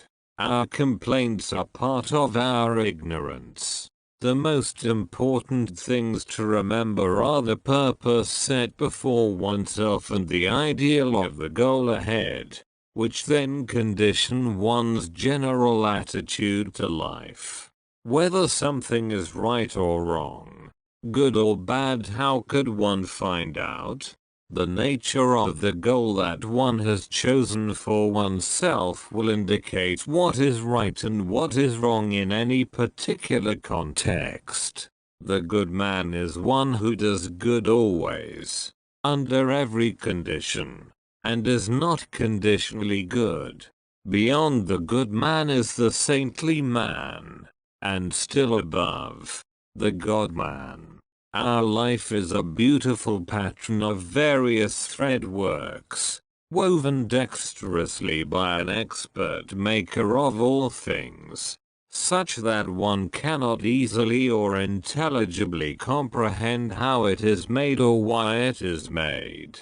The world, our life, is subtler and more involved in various ways than our intelligence can permit us to understand. We seem to be in possession of something, a little different from all these things, which are the ultimate values of earthly existence. That something seems to speak to us from within and makes us restless. If at all we are restless in our day-to-day existence, it is because we are made up of something that is different from what we are constituted of in our physical existence. Our loves and affections, our relationships with others in the form of like and dislike, all our misconceptions, root and branch, all our activities, it follows from this analysis, are also a thorough outcome of a complete misconception of life. There are two directions along which the mind of man moves, viz., the outward and the inward. The outward path is the way of pleasure and enjoyment. The inward way is that of the search for reality. Satisfactions are of various kinds. Whenever we come under the compulsion of an urge and get under its thumb, a release from its clutches appears to be a satisfaction. So, satisfactions are numberless, all amounting to a release of the nervous and psychological tension caused by an urge that has arisen from within. The human mind is foolish. Finally, it understands nothing, but yet it assumes an arrogance of all-knowingness and omniscience. Nothing can be worse than this attitude of the mind knowing nothing and imagining that it knows everything. This attitude is called ignorance. The man of wisdom chooses the blessed and the good rather than the pleasant and the satisfying to the senses. The human mind is foolish. Finally, it understands nothing, but yet it assumes an arrogance of all-knowingness and omniscience. Nothing can be worse than this attitude of the mind knowing nothing and imagining that it knows everything. This attitude is called ignorance. We sometimes appear to be pursuing the goal of God realization while we are actually pursuing what is pleasant to the deeper needs of this bodily and ego-ridden personality. No one, ordinarily speaking, can aspire for God wholly. Eons must have passed since we have entered this state of ignorance we are in. But it is like people who are ill for years together and become accustomed to that sort of existence. In the beginning, the illness comes like an inconvenience. Later on, it passes for a normal life. Our consciousness gets accustomed to conditions of experience to which we are habituated. Rarely do we realize that life can be a bondage. We are so much accustomed to this strenuous life of adjustment with the outside atmosphere that we have mistaken this effort itself for a kind of joy and satisfaction. The condition of perpetual disease is mistaken for a normal state of health. The experiences of our life are not really pleasurable. The conditions through which we pass in mind and intellect from morning to evening are not ones of happiness. But we try to make the best of this suffering itself, and we try to create a heaven out of hell. Your strength is in you. It is not outside you. The weakness of the personality, or the weakness of the body, is not due so much to physical contact with objects as to an erroneous adjustment that we make with the conditions of the world outside. All our sufferings can ultimately be boiled down to an error of understanding. Whatever be the degree of reality in which we are, we should be masters of that. Death and life are not fundamentally isolated experiences. When memory persists, we call it sleep. When memory vanishes, we call it death. We die because of desires, and we are reborn on account of desires. Desires are propulsions of our individual nature towards certain types of experience. When these desires are exhausted by experience through this particular given bodily individuality, the body is shed. Ignorance has been a sort of bliss, because it has been bringing a wrong type of satisfaction in which one is ruled by the conviction that everything is fine and nothing is wrong anywhere. If we have enough time and patience to go deep into our daily experiences, we will realize that there is something beneath the surface movements of life that we call experience. Generally, we are dashed hither and thither by the waves of our daily activities, due to which we are left with neither the time nor the capacity to read between the lines of our daily life. We cannot generally be happy in this world.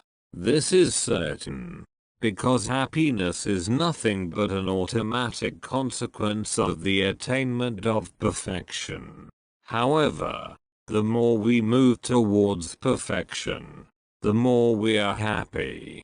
The worst misfortune is that we are thinking what is not there. It is like a person who has gone mad and is possessed by a devil. There is a total forgetfulness of our relationship to the whole. We cannot know anything by moving outwardly, because outwardness is not the true nature of things. The finitude of individual existence is totally sorrowful. The encasement of consciousness within the walls of the body is so very intolerable that the finite being, in his intense restlessness caused by this imprisonment in the body, struggles to get out of this finitude. Loss of self is the greatest of losses. We have lost ourselves in imagining that we are not what we actually are in relation to the nature of the universe. We have lost ourselves in imagining that we are isolated persons. Self-love is the greatest of loves, and here self stands for bodily individuality. Because I take myself to be an individual, I am that and nothing else. I feel that I need to preserve that individuality, and I love it intensely. If one is a little philosophical and dispassionate in his analysis, he will realize that it is not the persons and things outside, but rather his own relationship with those persons and things that constitute his problem. We may be devoted people, but even then, our devotion to God is mostly half-hearted, reluctant and lukewarm. Such lukewarm devotion cannot bring success, and certainly not quick success. Even the worst of things will pass away, and no one will always be in the same condition. One may be downtrodden, and may feel about to be crushed under the weight of this grinding mill of the world. Yet, no one can be ground completely. There is something in everyone that is imperishable. The avoidable things in life follow us wherever we go, and it should not be very difficult for any seeker to free himself from involvement in things which are not essential. The first and foremost thing that we have to do is to find out what are the essentials and the non-essentials in life. We are not just citizens of New York, Delhi, or even this earth. We have a passport with us for entering into the various planes of existence. We therefore have an obligation transcending the limits and the boundaries of the nation and the society in which we are born. We are at every moment of time centrifugal and also centripetal. That is, we have an externalizing impulse towards activity, social relationship and contacts of various kinds. And at the same time we have a powerful impulse to maintain our integrality and status. Our reason is not strong. Our understanding is feeble, but the senses are vigorous and impetuous. Our activities need not bring us happiness, We stoop down to the state of utter hopelessness and wretchedness, because we have not found time to walk with the light of reason and the justice of the universe. We cannot see this law with our eyes, just as we cannot see, for instance, a government. In the duty that you are called upon to perform, there is no such thing as a superior or inferior duty. Everything has its role to play. There are fears of various types that keep us secretly unhappy, and many of the attempts of life in the conscious level are attempts to brush aside these fears. We occupy ourselves so busily with works of various types as a kind of outlet or counteracting power against our fears. And this is usually known in the language of psychology as defense mechanisms. You owe a duty to the various sides of human life, to human beings, to your ancestors, to the gods in heaven, to the sages of wisdom, and even to the beasts and animals. You have duties, not rights. In this world, rights will automatically follow without your asking for them. When you perform your duties, you need not demand your rights. They come spontaneously. When we do not anymore regard ourselves as helpless victims at the hands of isolatedness in space and time, we then become a universal being participating in the purpose of the cosmos. Then it is that we receive the grace of God. For God is non-spatial and non-temporal. This little self of ours is like an ass carrying a treasure on its back, not knowing its worth. Imagine for a moment, who are the happy and completely satisfied people in this world? Sorrow gnaws into the vitals of human nature, and it is whitewashed by a smear of egoistic assertion of adequacy of oneself.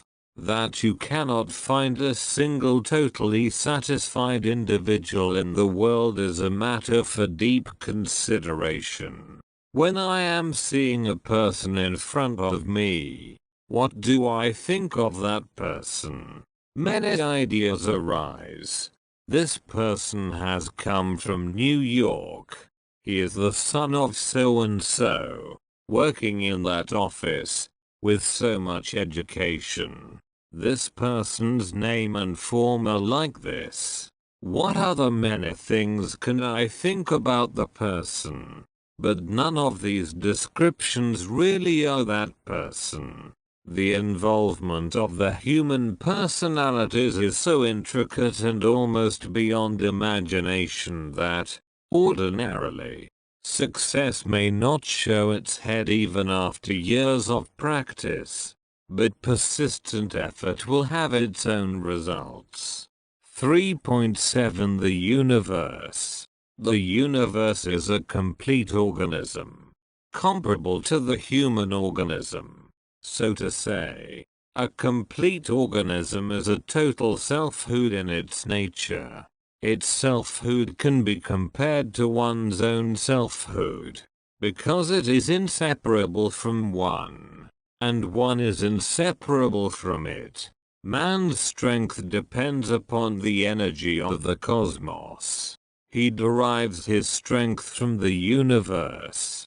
So, if he is not harmoniously related to the totality of the atmosphere, which is the universe, but disharmoniously concentrates his love, or affection, or hatred towards a particular object, he is dissociating himself from the other parts of the universe. There is an impersonal urge that is present behind every particular impulse in the universe, keeping everything restless at every moment of time, never allowing it to be quiet, pulling everything higher and higher. urging it onward. If anything exists as a reality in the individual, it has to be a part of the universe. There cannot be individuality outside the universe. The assertion of the individuality of a person, or even the notion of the presence of something isolated, is repugnant to the constitution of the universe. Man is not permitted to affirm himself in the way he is doing every day, for it is contrary to the law of things. His existence as an isolated individual is against the operating law. Thus it is that nature kicks him back, and this repercussion is the inexorable operating of the law of karma, the transitory nature of the world, and the restlessness characteristic of all things, should be an indication that the goal of life is transcendent to things in the world. There is no such thing as a local event taking place in a corner of the world. Every event is a universal event. Likewise, every experience is a universal conditioning event, of which we have no knowledge because of our mind being tethered to a bodily locality and the mind's mistaking this body for the entire reality. Births and deaths are nothing but processes of experience and training in this institution of the universe, so that by repeated births and deaths you gain experience and move towards what is real, turning away, gradually, from what is an appearance. You will not learn a lesson better than through the experience of the transitory nature of things. When you have lost all your belongings, when your life itself is at stake, you learn a lesson better than you learn in universities. The transitory nature of things points to the existence of an eternal value in life. The world will treat you in the same way as you treat it. If you regard it as external to you, it will treat you as external to it. Births and deaths are the consequence of estrangement of personality from natural forces. When you control your senses, what will happen to you? The world will receive you as its friend and well-wisher. You will not lack anything in this world afterwards. All things will flow to you like rivers entering the ocean. The nature of reality becomes a difficulty for the human understanding because of there being no defining characteristics of reality. The test of reality, the nature of truth, is non-contradiction. Truth is that which can never be contradicted by any other definition, experience or realization, which means to say that eternity is the character of truth. All of law is a terror when we do not want to obey it, but law is a protector when we participate in its requirements. The world is the law of God. Law protects. It does not always punish. It protects when we abide by it, and it punishes when we disregard and disobey it. Our sufferings in life are therefore to be attributed to a disobedience of the law that operates in this world. There is a law that integrates the apparently conflicting powers in the same way as there is a law inside us that integrates the cells of our physical body into a wholeness of personality. There is an integration of the psychic structure as well as the physical body. This is the Dharma, the law that organizes things. If we do not know how the law of the universe operates in relation to ourselves and other things, if we are ignorant of the law of our own country, how can we abide by the law? We are ignorant of the law and likely to blunder.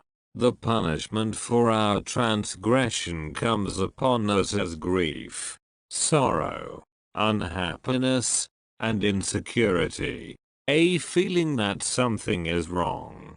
The spiritual seeker should be confident that all that he needs will be provided to him by the very laws of existence. It is law that supplies you with strength, not the objects of sense. Obedience to law is at once an acquisition of power, because law protects.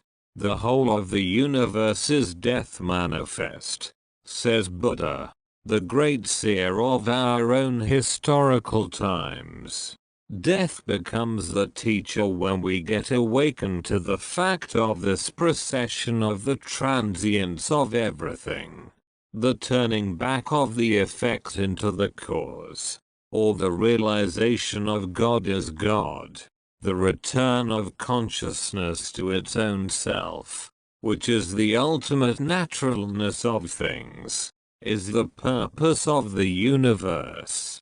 We may say that this physical structure around us is one plane among others of a particular density. It does not, however, mean that there are many universes, but only many levels or degrees of density through which the universe reveals itself to experience. The universe is a vibration, and not a bundle of things, persons and objects. In the ultimate analysis, the universe does not exist at all as it appears to our eyes, because finally in the samadhi state it vanishes like a dream. The whole universe is an integrated completeness. Everything is connected with everything else. A little sand particle on the banks of the Ganges is connected with the stars in the heavens and the solar system itself. The process of death is one of transition and is not a destruction of anything. The process of growth in a person is imperceptible. We never recognize that we are changing. This is because there is something in us that does not change. An apparently little event is a cosmic event. It may be a very insignificant, meaningless something, like a sneeze for instance, but it is not so meaningless as it appears on the surface. The whole universe is awake at the birth of every event. That is why we are told that there is no such thing as a secret in this world. There is a universe that is not exhausted by human society. Yet this world of nature and its rivers, mountains and the solar system is not unimportant. You are expected to cooperate and collaborate with the world of nature in as efficient a manner as you perform the duty in respect to yourself and human society. The fact that the essence of everything is immortal, there is no need of entertaining the fear of such a thing as death. We are not punished by death, we are only educated by it. The whole universe is working without any sense of individuality within itself. It is doubtful if the universe is aware that we exist at all as isolated pieces. The so-called individual efforts are part and parcel of the effort of the cosmos towards the realization of its great purpose. However, the intensity of the ego sense is the obstacle. Desire, anger, greed, etc. are various modus operandi of the ego of the individual. The infinite is summoning the infinite in every act of desire, in every process of sense perception, and what we ask for even in the least of our actions and desires is the universal self, and nothing short of it. The sensory and rational powers urge themselves outwardly towards the objects of perception and indulgence. But the universal power of self-integration drives the soul towards the absolute. In every bit of the relative or the particular, the universal is immanent, and the recognition of this universality in every particularity is the wisdom of life. The point that the Upanishad would make out is that no event or no experience can be isolated from other experiences. The whole universe feels the presence and the birth of a single child anywhere. So what produces a child is not the father or the mother. It is the whole cosmos that produces the child. There is no such thing as a private act in this world. There is a total activity, in a subtle form, taking place prior to the apparently individual expression of it in the form of experience and perception. Because of the reversal that has taken place in our separation from the Supreme, what is inside appears as being outside. The universe and the world are not outside us. It is impossible that the nature of things can be external to consciousness. The reality is that the world is not outside us. Everything is interconnected, interlinked in an organic manner, so that everything becomes as important as the other. While the incapacity of probing into the subjectivity of the external universe prevents us from knowing everything in the universe, there is a possibility of diving into our own self and knowing all things at one stroke. The blessedness of people who know what this Atman is grand indeed. Those who depart from this world having realized what the Atman is, their jurisdiction is infinite. Births and deaths are nothing but processes of experience and training in this institution of the universe, so that by repeated births and deaths you gain experience and move towards what is real, turning away, gradually, from what is an appearance. 3.8 Meditation. When we are advised to set apart a little time daily for the purpose of meditation, it is also essential for us to carry this mood of meditation through our day-to-day activities. While it is difficult to bring about a rapprochement between the religious and the secular, a heightened form of religious consciousness should be able to affect this harmony. The spirit of religious worship and meditation has to saturate and seep into the secular life, if life is to become a healthy whole. Even as cloth soaked in water absorbs into its very fiber the whole of water, the apparently secular life has to become a living step to the more organized dimension of religious experience. An elevating background of thought should be maintained, and it cannot be lost sight of even in the midst of hard labor. In a second, one can be qualitatively roused up into an immense strength of union with God. It will take only a moment to do this, featuring it is not necessarily so that the workaday occupations must be a hindrance in this practice of maintaining a higher level of rejuvenating background thought. Meditation is not merely a psychological act or a physical movement, or even a social adjustment, but rather a trans-empirical attitude of the whole of what one is. It is a perfection of outlook that one adopts because of the facts of life. Meditation leads to the gradual ascent of self by degrees of expansiveness. In meditation, One has to be able to place oneself in an atmosphere that rises above the distinction between oneself and the objects of experience. This requires a new type of effort, which calls on the wholeness of one's being. One does not rise from meditation as the same person that went into it. One becomes a different thing altogether, with a new joy imbued and a new strength felt within. The reason behind it is that consciousness has outstripped the limitations of sense objects and the physical individuality.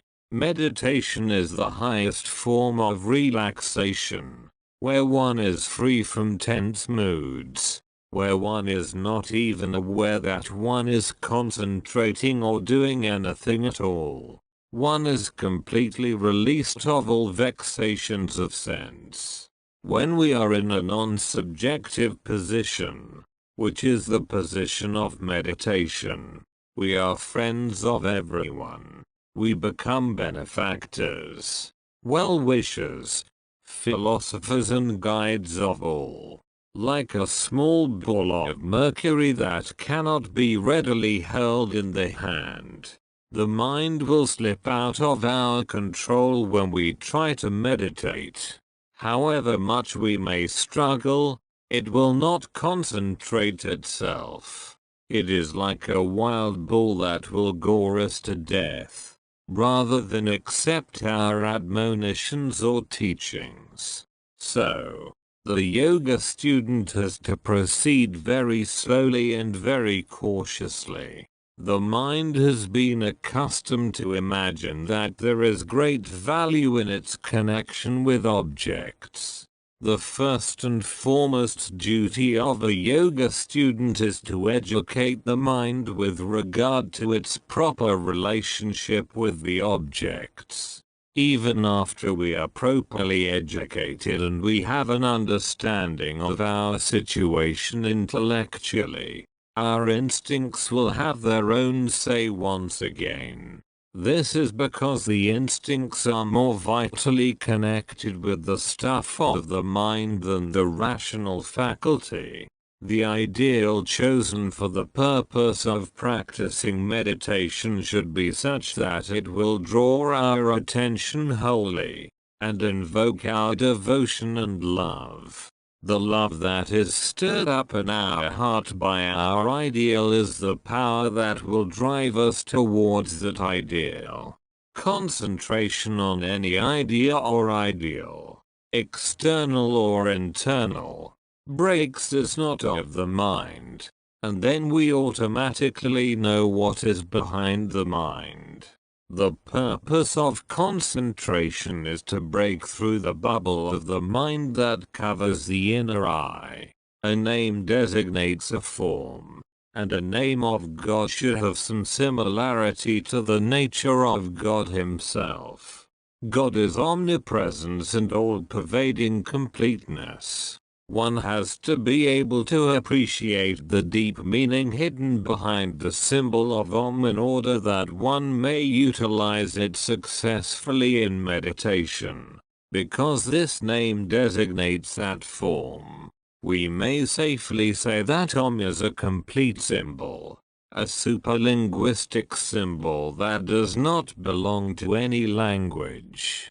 The completeness that characterizes the production of this impersonal sound is what makes it the most appropriate designation of God. The mind can be concentrated on that object which we adore as the most divine of things. When we think of great beings like Krishna, Rama, Jesus or Buddha, our mind is transported into a mood of intense spirituality and holiness. There is something superb and transcendent and beyond this world, on which we have to concentrate in order to wake up from this world dream.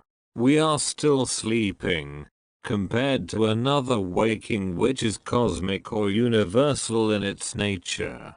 The five senses and the intellect, together with the mind, stand steady. The intellect does not oscillate, and there is an integrated fixity of the total psyche, like the flame of a lamp that does not flicker in a windless place.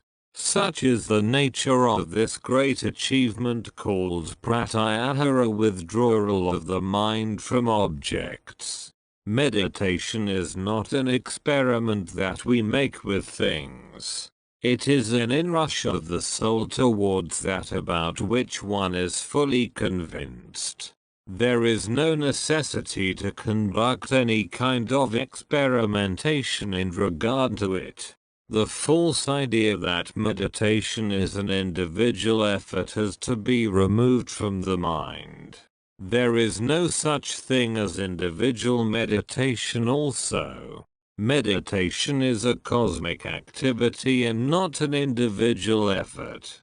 When an individual starts concentrating with a proper understanding of the meaning of concentration, the whole universe concentrates. What a joy, what a satisfaction, and what energy will come, and how happy the person will be at the time, in a proper mood, with a sober mind, with no other occupation in the mind, no other engagements calling for attention.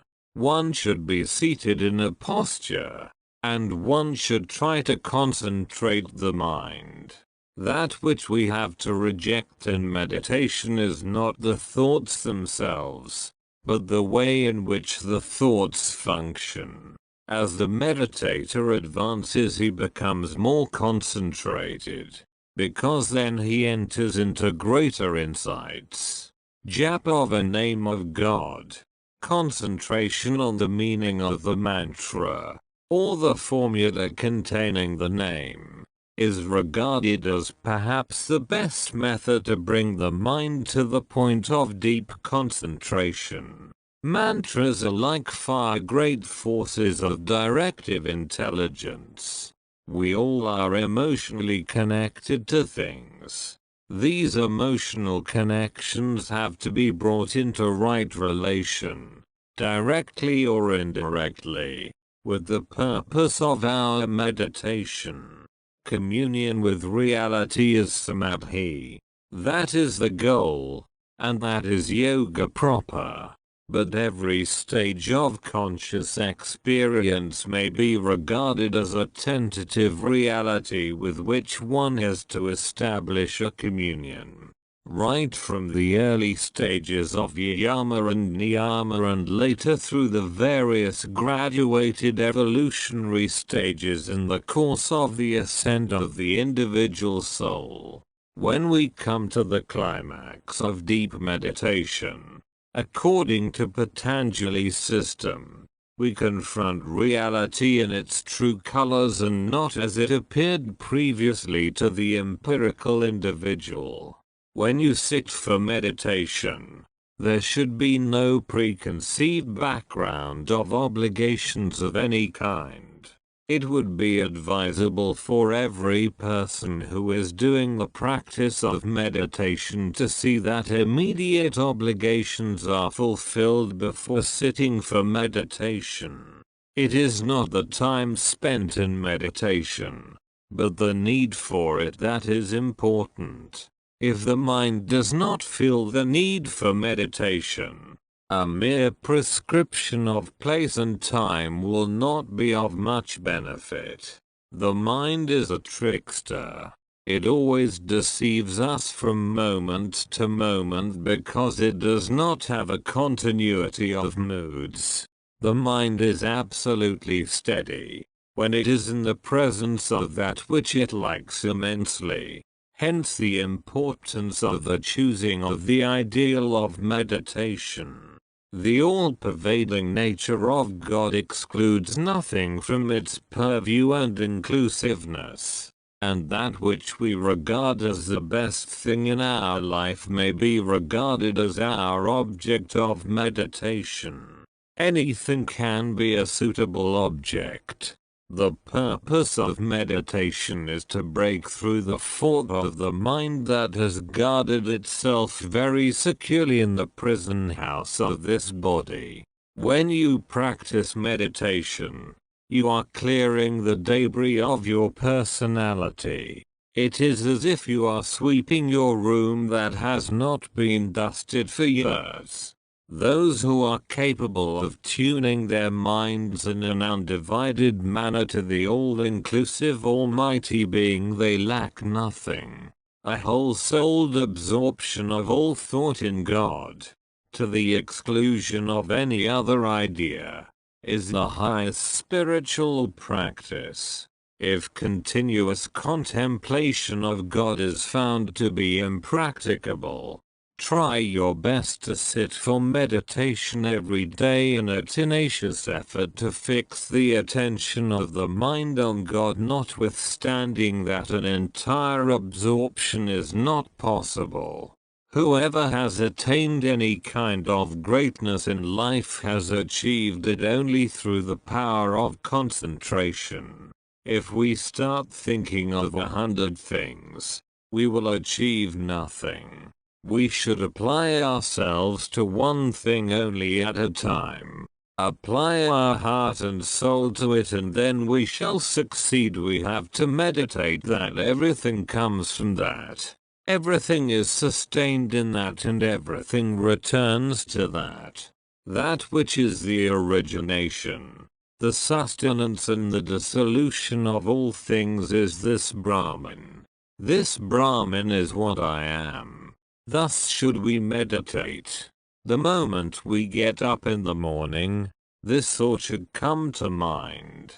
The progress of our life in spirituality can be judged from the first thought that occurs to the mind in the early morning when we get up. Meditation should be a continued practice.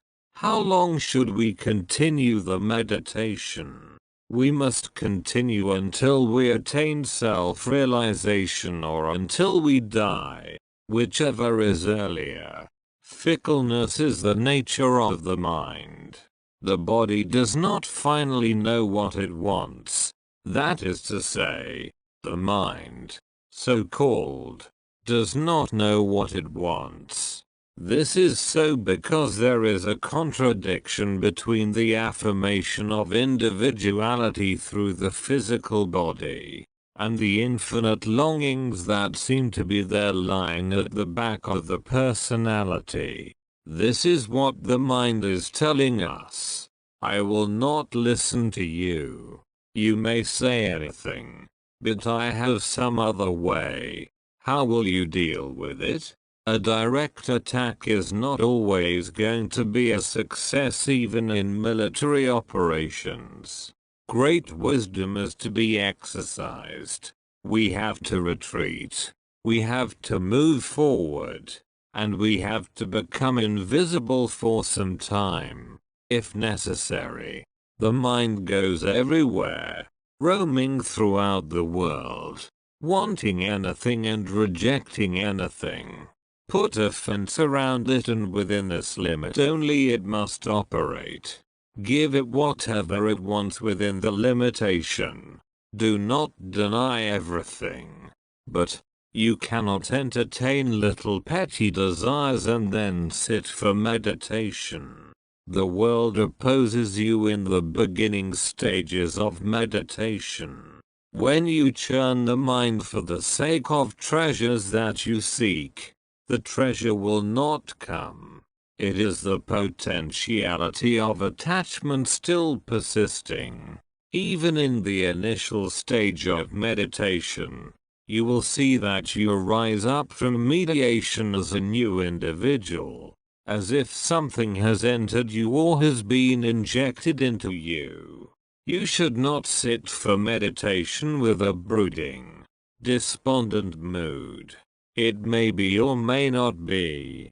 Anything in the world is good enough as the object of meditation. And if that is the case, any place in the world is also good enough for sitting. Only the individual who is completely satisfied in his own self is capable of ascending the grand levels of meditation. The prerequisites for this are self-restraint, self-discipline, reasoning, non-attachment, moral virtues, and a longing for liberation. We should cleanse the foundation before the meditation commences. In meditation, the mind should be entirely free. The length of time you take in meditation is not so important as the intensity of your feeling during the meditation. If it is not at all possible for the mind to concentrate during the period of meditation because of some distraction, take up a scripture that is to your liking. After that you can withdraw your mind from study and directly do your contemplation. The object of meditation is a concentrated focus of the entire structure of the universe. To give the same example, if you touch any part of my body, you have touched my entire body, though it is only a touching of the toe. Go on with your meditations for 3 months, 6 months, with earnestness and intensity of concentration, carried on at fixed hours of the day, every day. Then the whole personality that has been ignored earlier will rise up to action. 3.9 The Bhagavad Gita. The Gita is a message of eternity, and it has a timeless significance for every one of us. The vicissitudes of life have no impact upon this message, because it arises from a source that transcends the transitions of life. It is a message that embodies the knowledge of what is ultimately real. The union of the individual with the Absolute is the final consummation of this story that is the Gita. It is a story of the movement of all creation to the Creator, the Father of all beings that are here as these widespread phenomena. The deeper you go within yourself, the deeper is the meaning you will discover in the Gita. If your outer personality reads the Gita, you will see only the outer feature of its message. The whole teaching of the Gita is centered on balance, equanimity, a putting in order of everything that is not in order. All the laws of various types signify one thing, namely, the necessity to maintain harmony. And it has to be maintained everywhere, in every walk of life, and in any given moment of time. The context in which Arjuna, the hero of this epic, the symbol of humanity in general, finds himself is the total human situation. It is your situation, my situation, and everybody's. The reluctance of Arjuna to take up arms is the reluctance of the spiritual seeker to grapple with reality in its essentiality.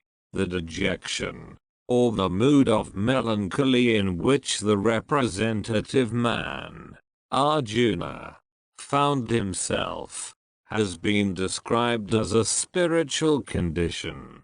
That is why even the so-called dejection is regarded as a part of yoga.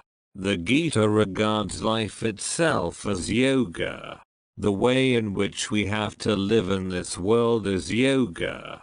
A spiritual seeker conceived in the light of the Gita is a spark from the divine conflagration of God being, seeking union with its universal selfhood or absolute comprehensiveness. Our conduct has to be in consonance with this great purpose. The incarnations, such as Krishna, Buddha or Christ, have various degrees of intensity in their workings and are in that particular shape or form which would be required under the circumstances. Hence it is that we see diversity among the messages of the incarnations accepted by the various religions around the world. They are not diversified really. They appear to be so on account of the diversity of the needs of the circumstances that necessitated their descent. The self is the friend of the self, and is the enemy also, which means to say that the higher self is the friend and the benefactor of ourselves, to the extent we are in tune with its purposes and laws. We are failures in life to the extent we are dissonant in respect of its laws. The Gita tells us that we shall feel such a joy in deep meditation, such a satisfaction, such a delight when the mind is wholly absorbed in this manner, that even the worst sorrow of our life will not be able to shake our minds. In mighty incarnations, sages, saints, and in the various natural phenomena, anything that stuns us or strikes us with wonder, such a thing is a ray of God's manifestation. Arjuna's vision of God in the Gita is a timeless grasp of the eternity of being, where everything is a here and now and not afterwards or somewhere else. How do we get a vision of God? A whole-souled surrender of the self is the way. Unless the self melts away into the all-self, this vision is not going to materialize itself. In our spiritual practices, do we long to maintain our individualities? If this is true, the vision of God is far off. Surrender the fruits of your action to God, and engage yourself in action in this world. Perform your duties. Go on with your vocation in the spirit of true karma yoga. Be an ideal person. Hate not. Love not. Man and God have to work together. This is the principle behind Arjuna and Krishna sitting in one chariot and driving forward into the field of battle. Generally, I would advise you to keep two things always in your pocket: one japa mala, and a small edition of the Bhagavad Gita. These will protect you also, and not just act as reminders. The Bhagavad Gita admonishes one to be perpetually in a state of yoga, while an establishment of oneself in yoga at the last moment of life will bestow the fruit of yoga. One cannot know when the last moment will come.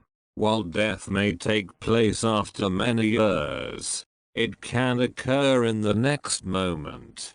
3.10 The Guru and the Disciple.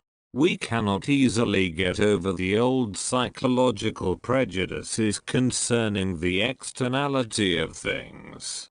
To overcome these prejudices, there is a need to purify one's mind. Many methods were suggested by the ancient sages, such as humble service of the Guru, humility in conduct, and gaining a clarity that is free from the desires that arise from a false perception of the world. Even today, in this most modern of times, the necessity for a guru cannot be avoided, because no one is so wise as to know everything about the future. All problems are new when they come. So, we require a superior to guide us. The teacher should not be one at variance with his knowledge. He should be an anaya, or none other. An anaya is one who is not different from that which he teaches.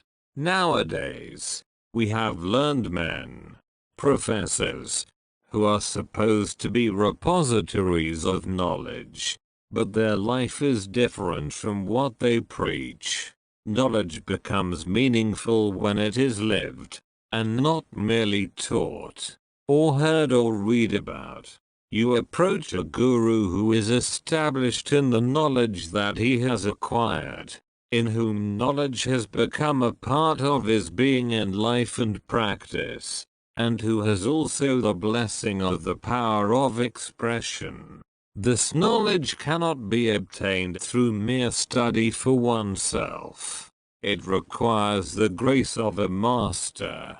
Academic knowledge is also knowledge, but it cannot carry conviction and cannot transform your heart. What you gain through the guru is full of living force and energy and vitality and power that the guru conveys to the disciple through initiation, by which the guru enters the mind of the disciple. The relationship between the guru and the disciple does not break with the body, even if the guru dies physically, or the disciple passes away from this physical world. The relationship between them does not cease, because the guru-disciple relationship is not merely physical or social. The influence on the student by a teacher in school is surely important. The instruction that the student receives from a teacher verbally is one thing. However, the benefit from the instruction may be relatively limited.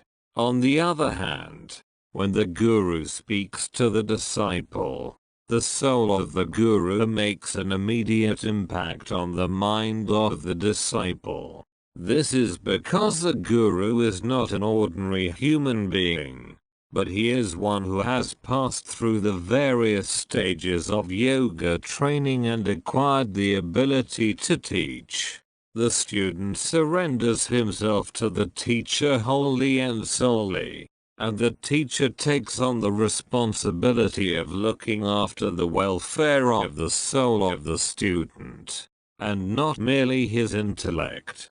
The guru is of a transcendent status, which is above the disciple, but not outside the disciple. The guru is not a person standing apart from the disciple, and so the disciple should not think that the instruction coming from the guru is an instruction coming from an external source. The guru is a whole and not just a person in front of the disciple. To the disciple, the guru is not one individual among other individuals, not one person among many other persons. The preceptor is a deity before the disciple. He is the next higher stage of deity. It is a wholeness that is possible, the only possible wholeness above the level of the disciple. Each disciple is unique in himself, and the guru has to pay attention to the particular condition of the mind of the disciple. The mind is confounded. The only way is to ask for help. Just as a person with sight can help a person without sight and can point out the way to the destination that he has to reach, so is the blindfolded soul in this wilderness of life to take the guidance of a person with spiritual eyesight. Initiation of a disciple by a guru is not mere utterance of words. It is a communication of an energy, a force. It is the will of the guru, as it were, entering into the will of the disciple, where both have to be on the same level. When your search is sincere, even if you have not understood things entirely, you will be taken care of by the powers of the world, and a guru or a teacher will be there in front of you. End of Spiritual Life, A Perspective. Chapters 1 to 3 of 11 chapters. Thanks and gratitude to the Divine Life Society. The Divine Life https www.7ondayeonline.org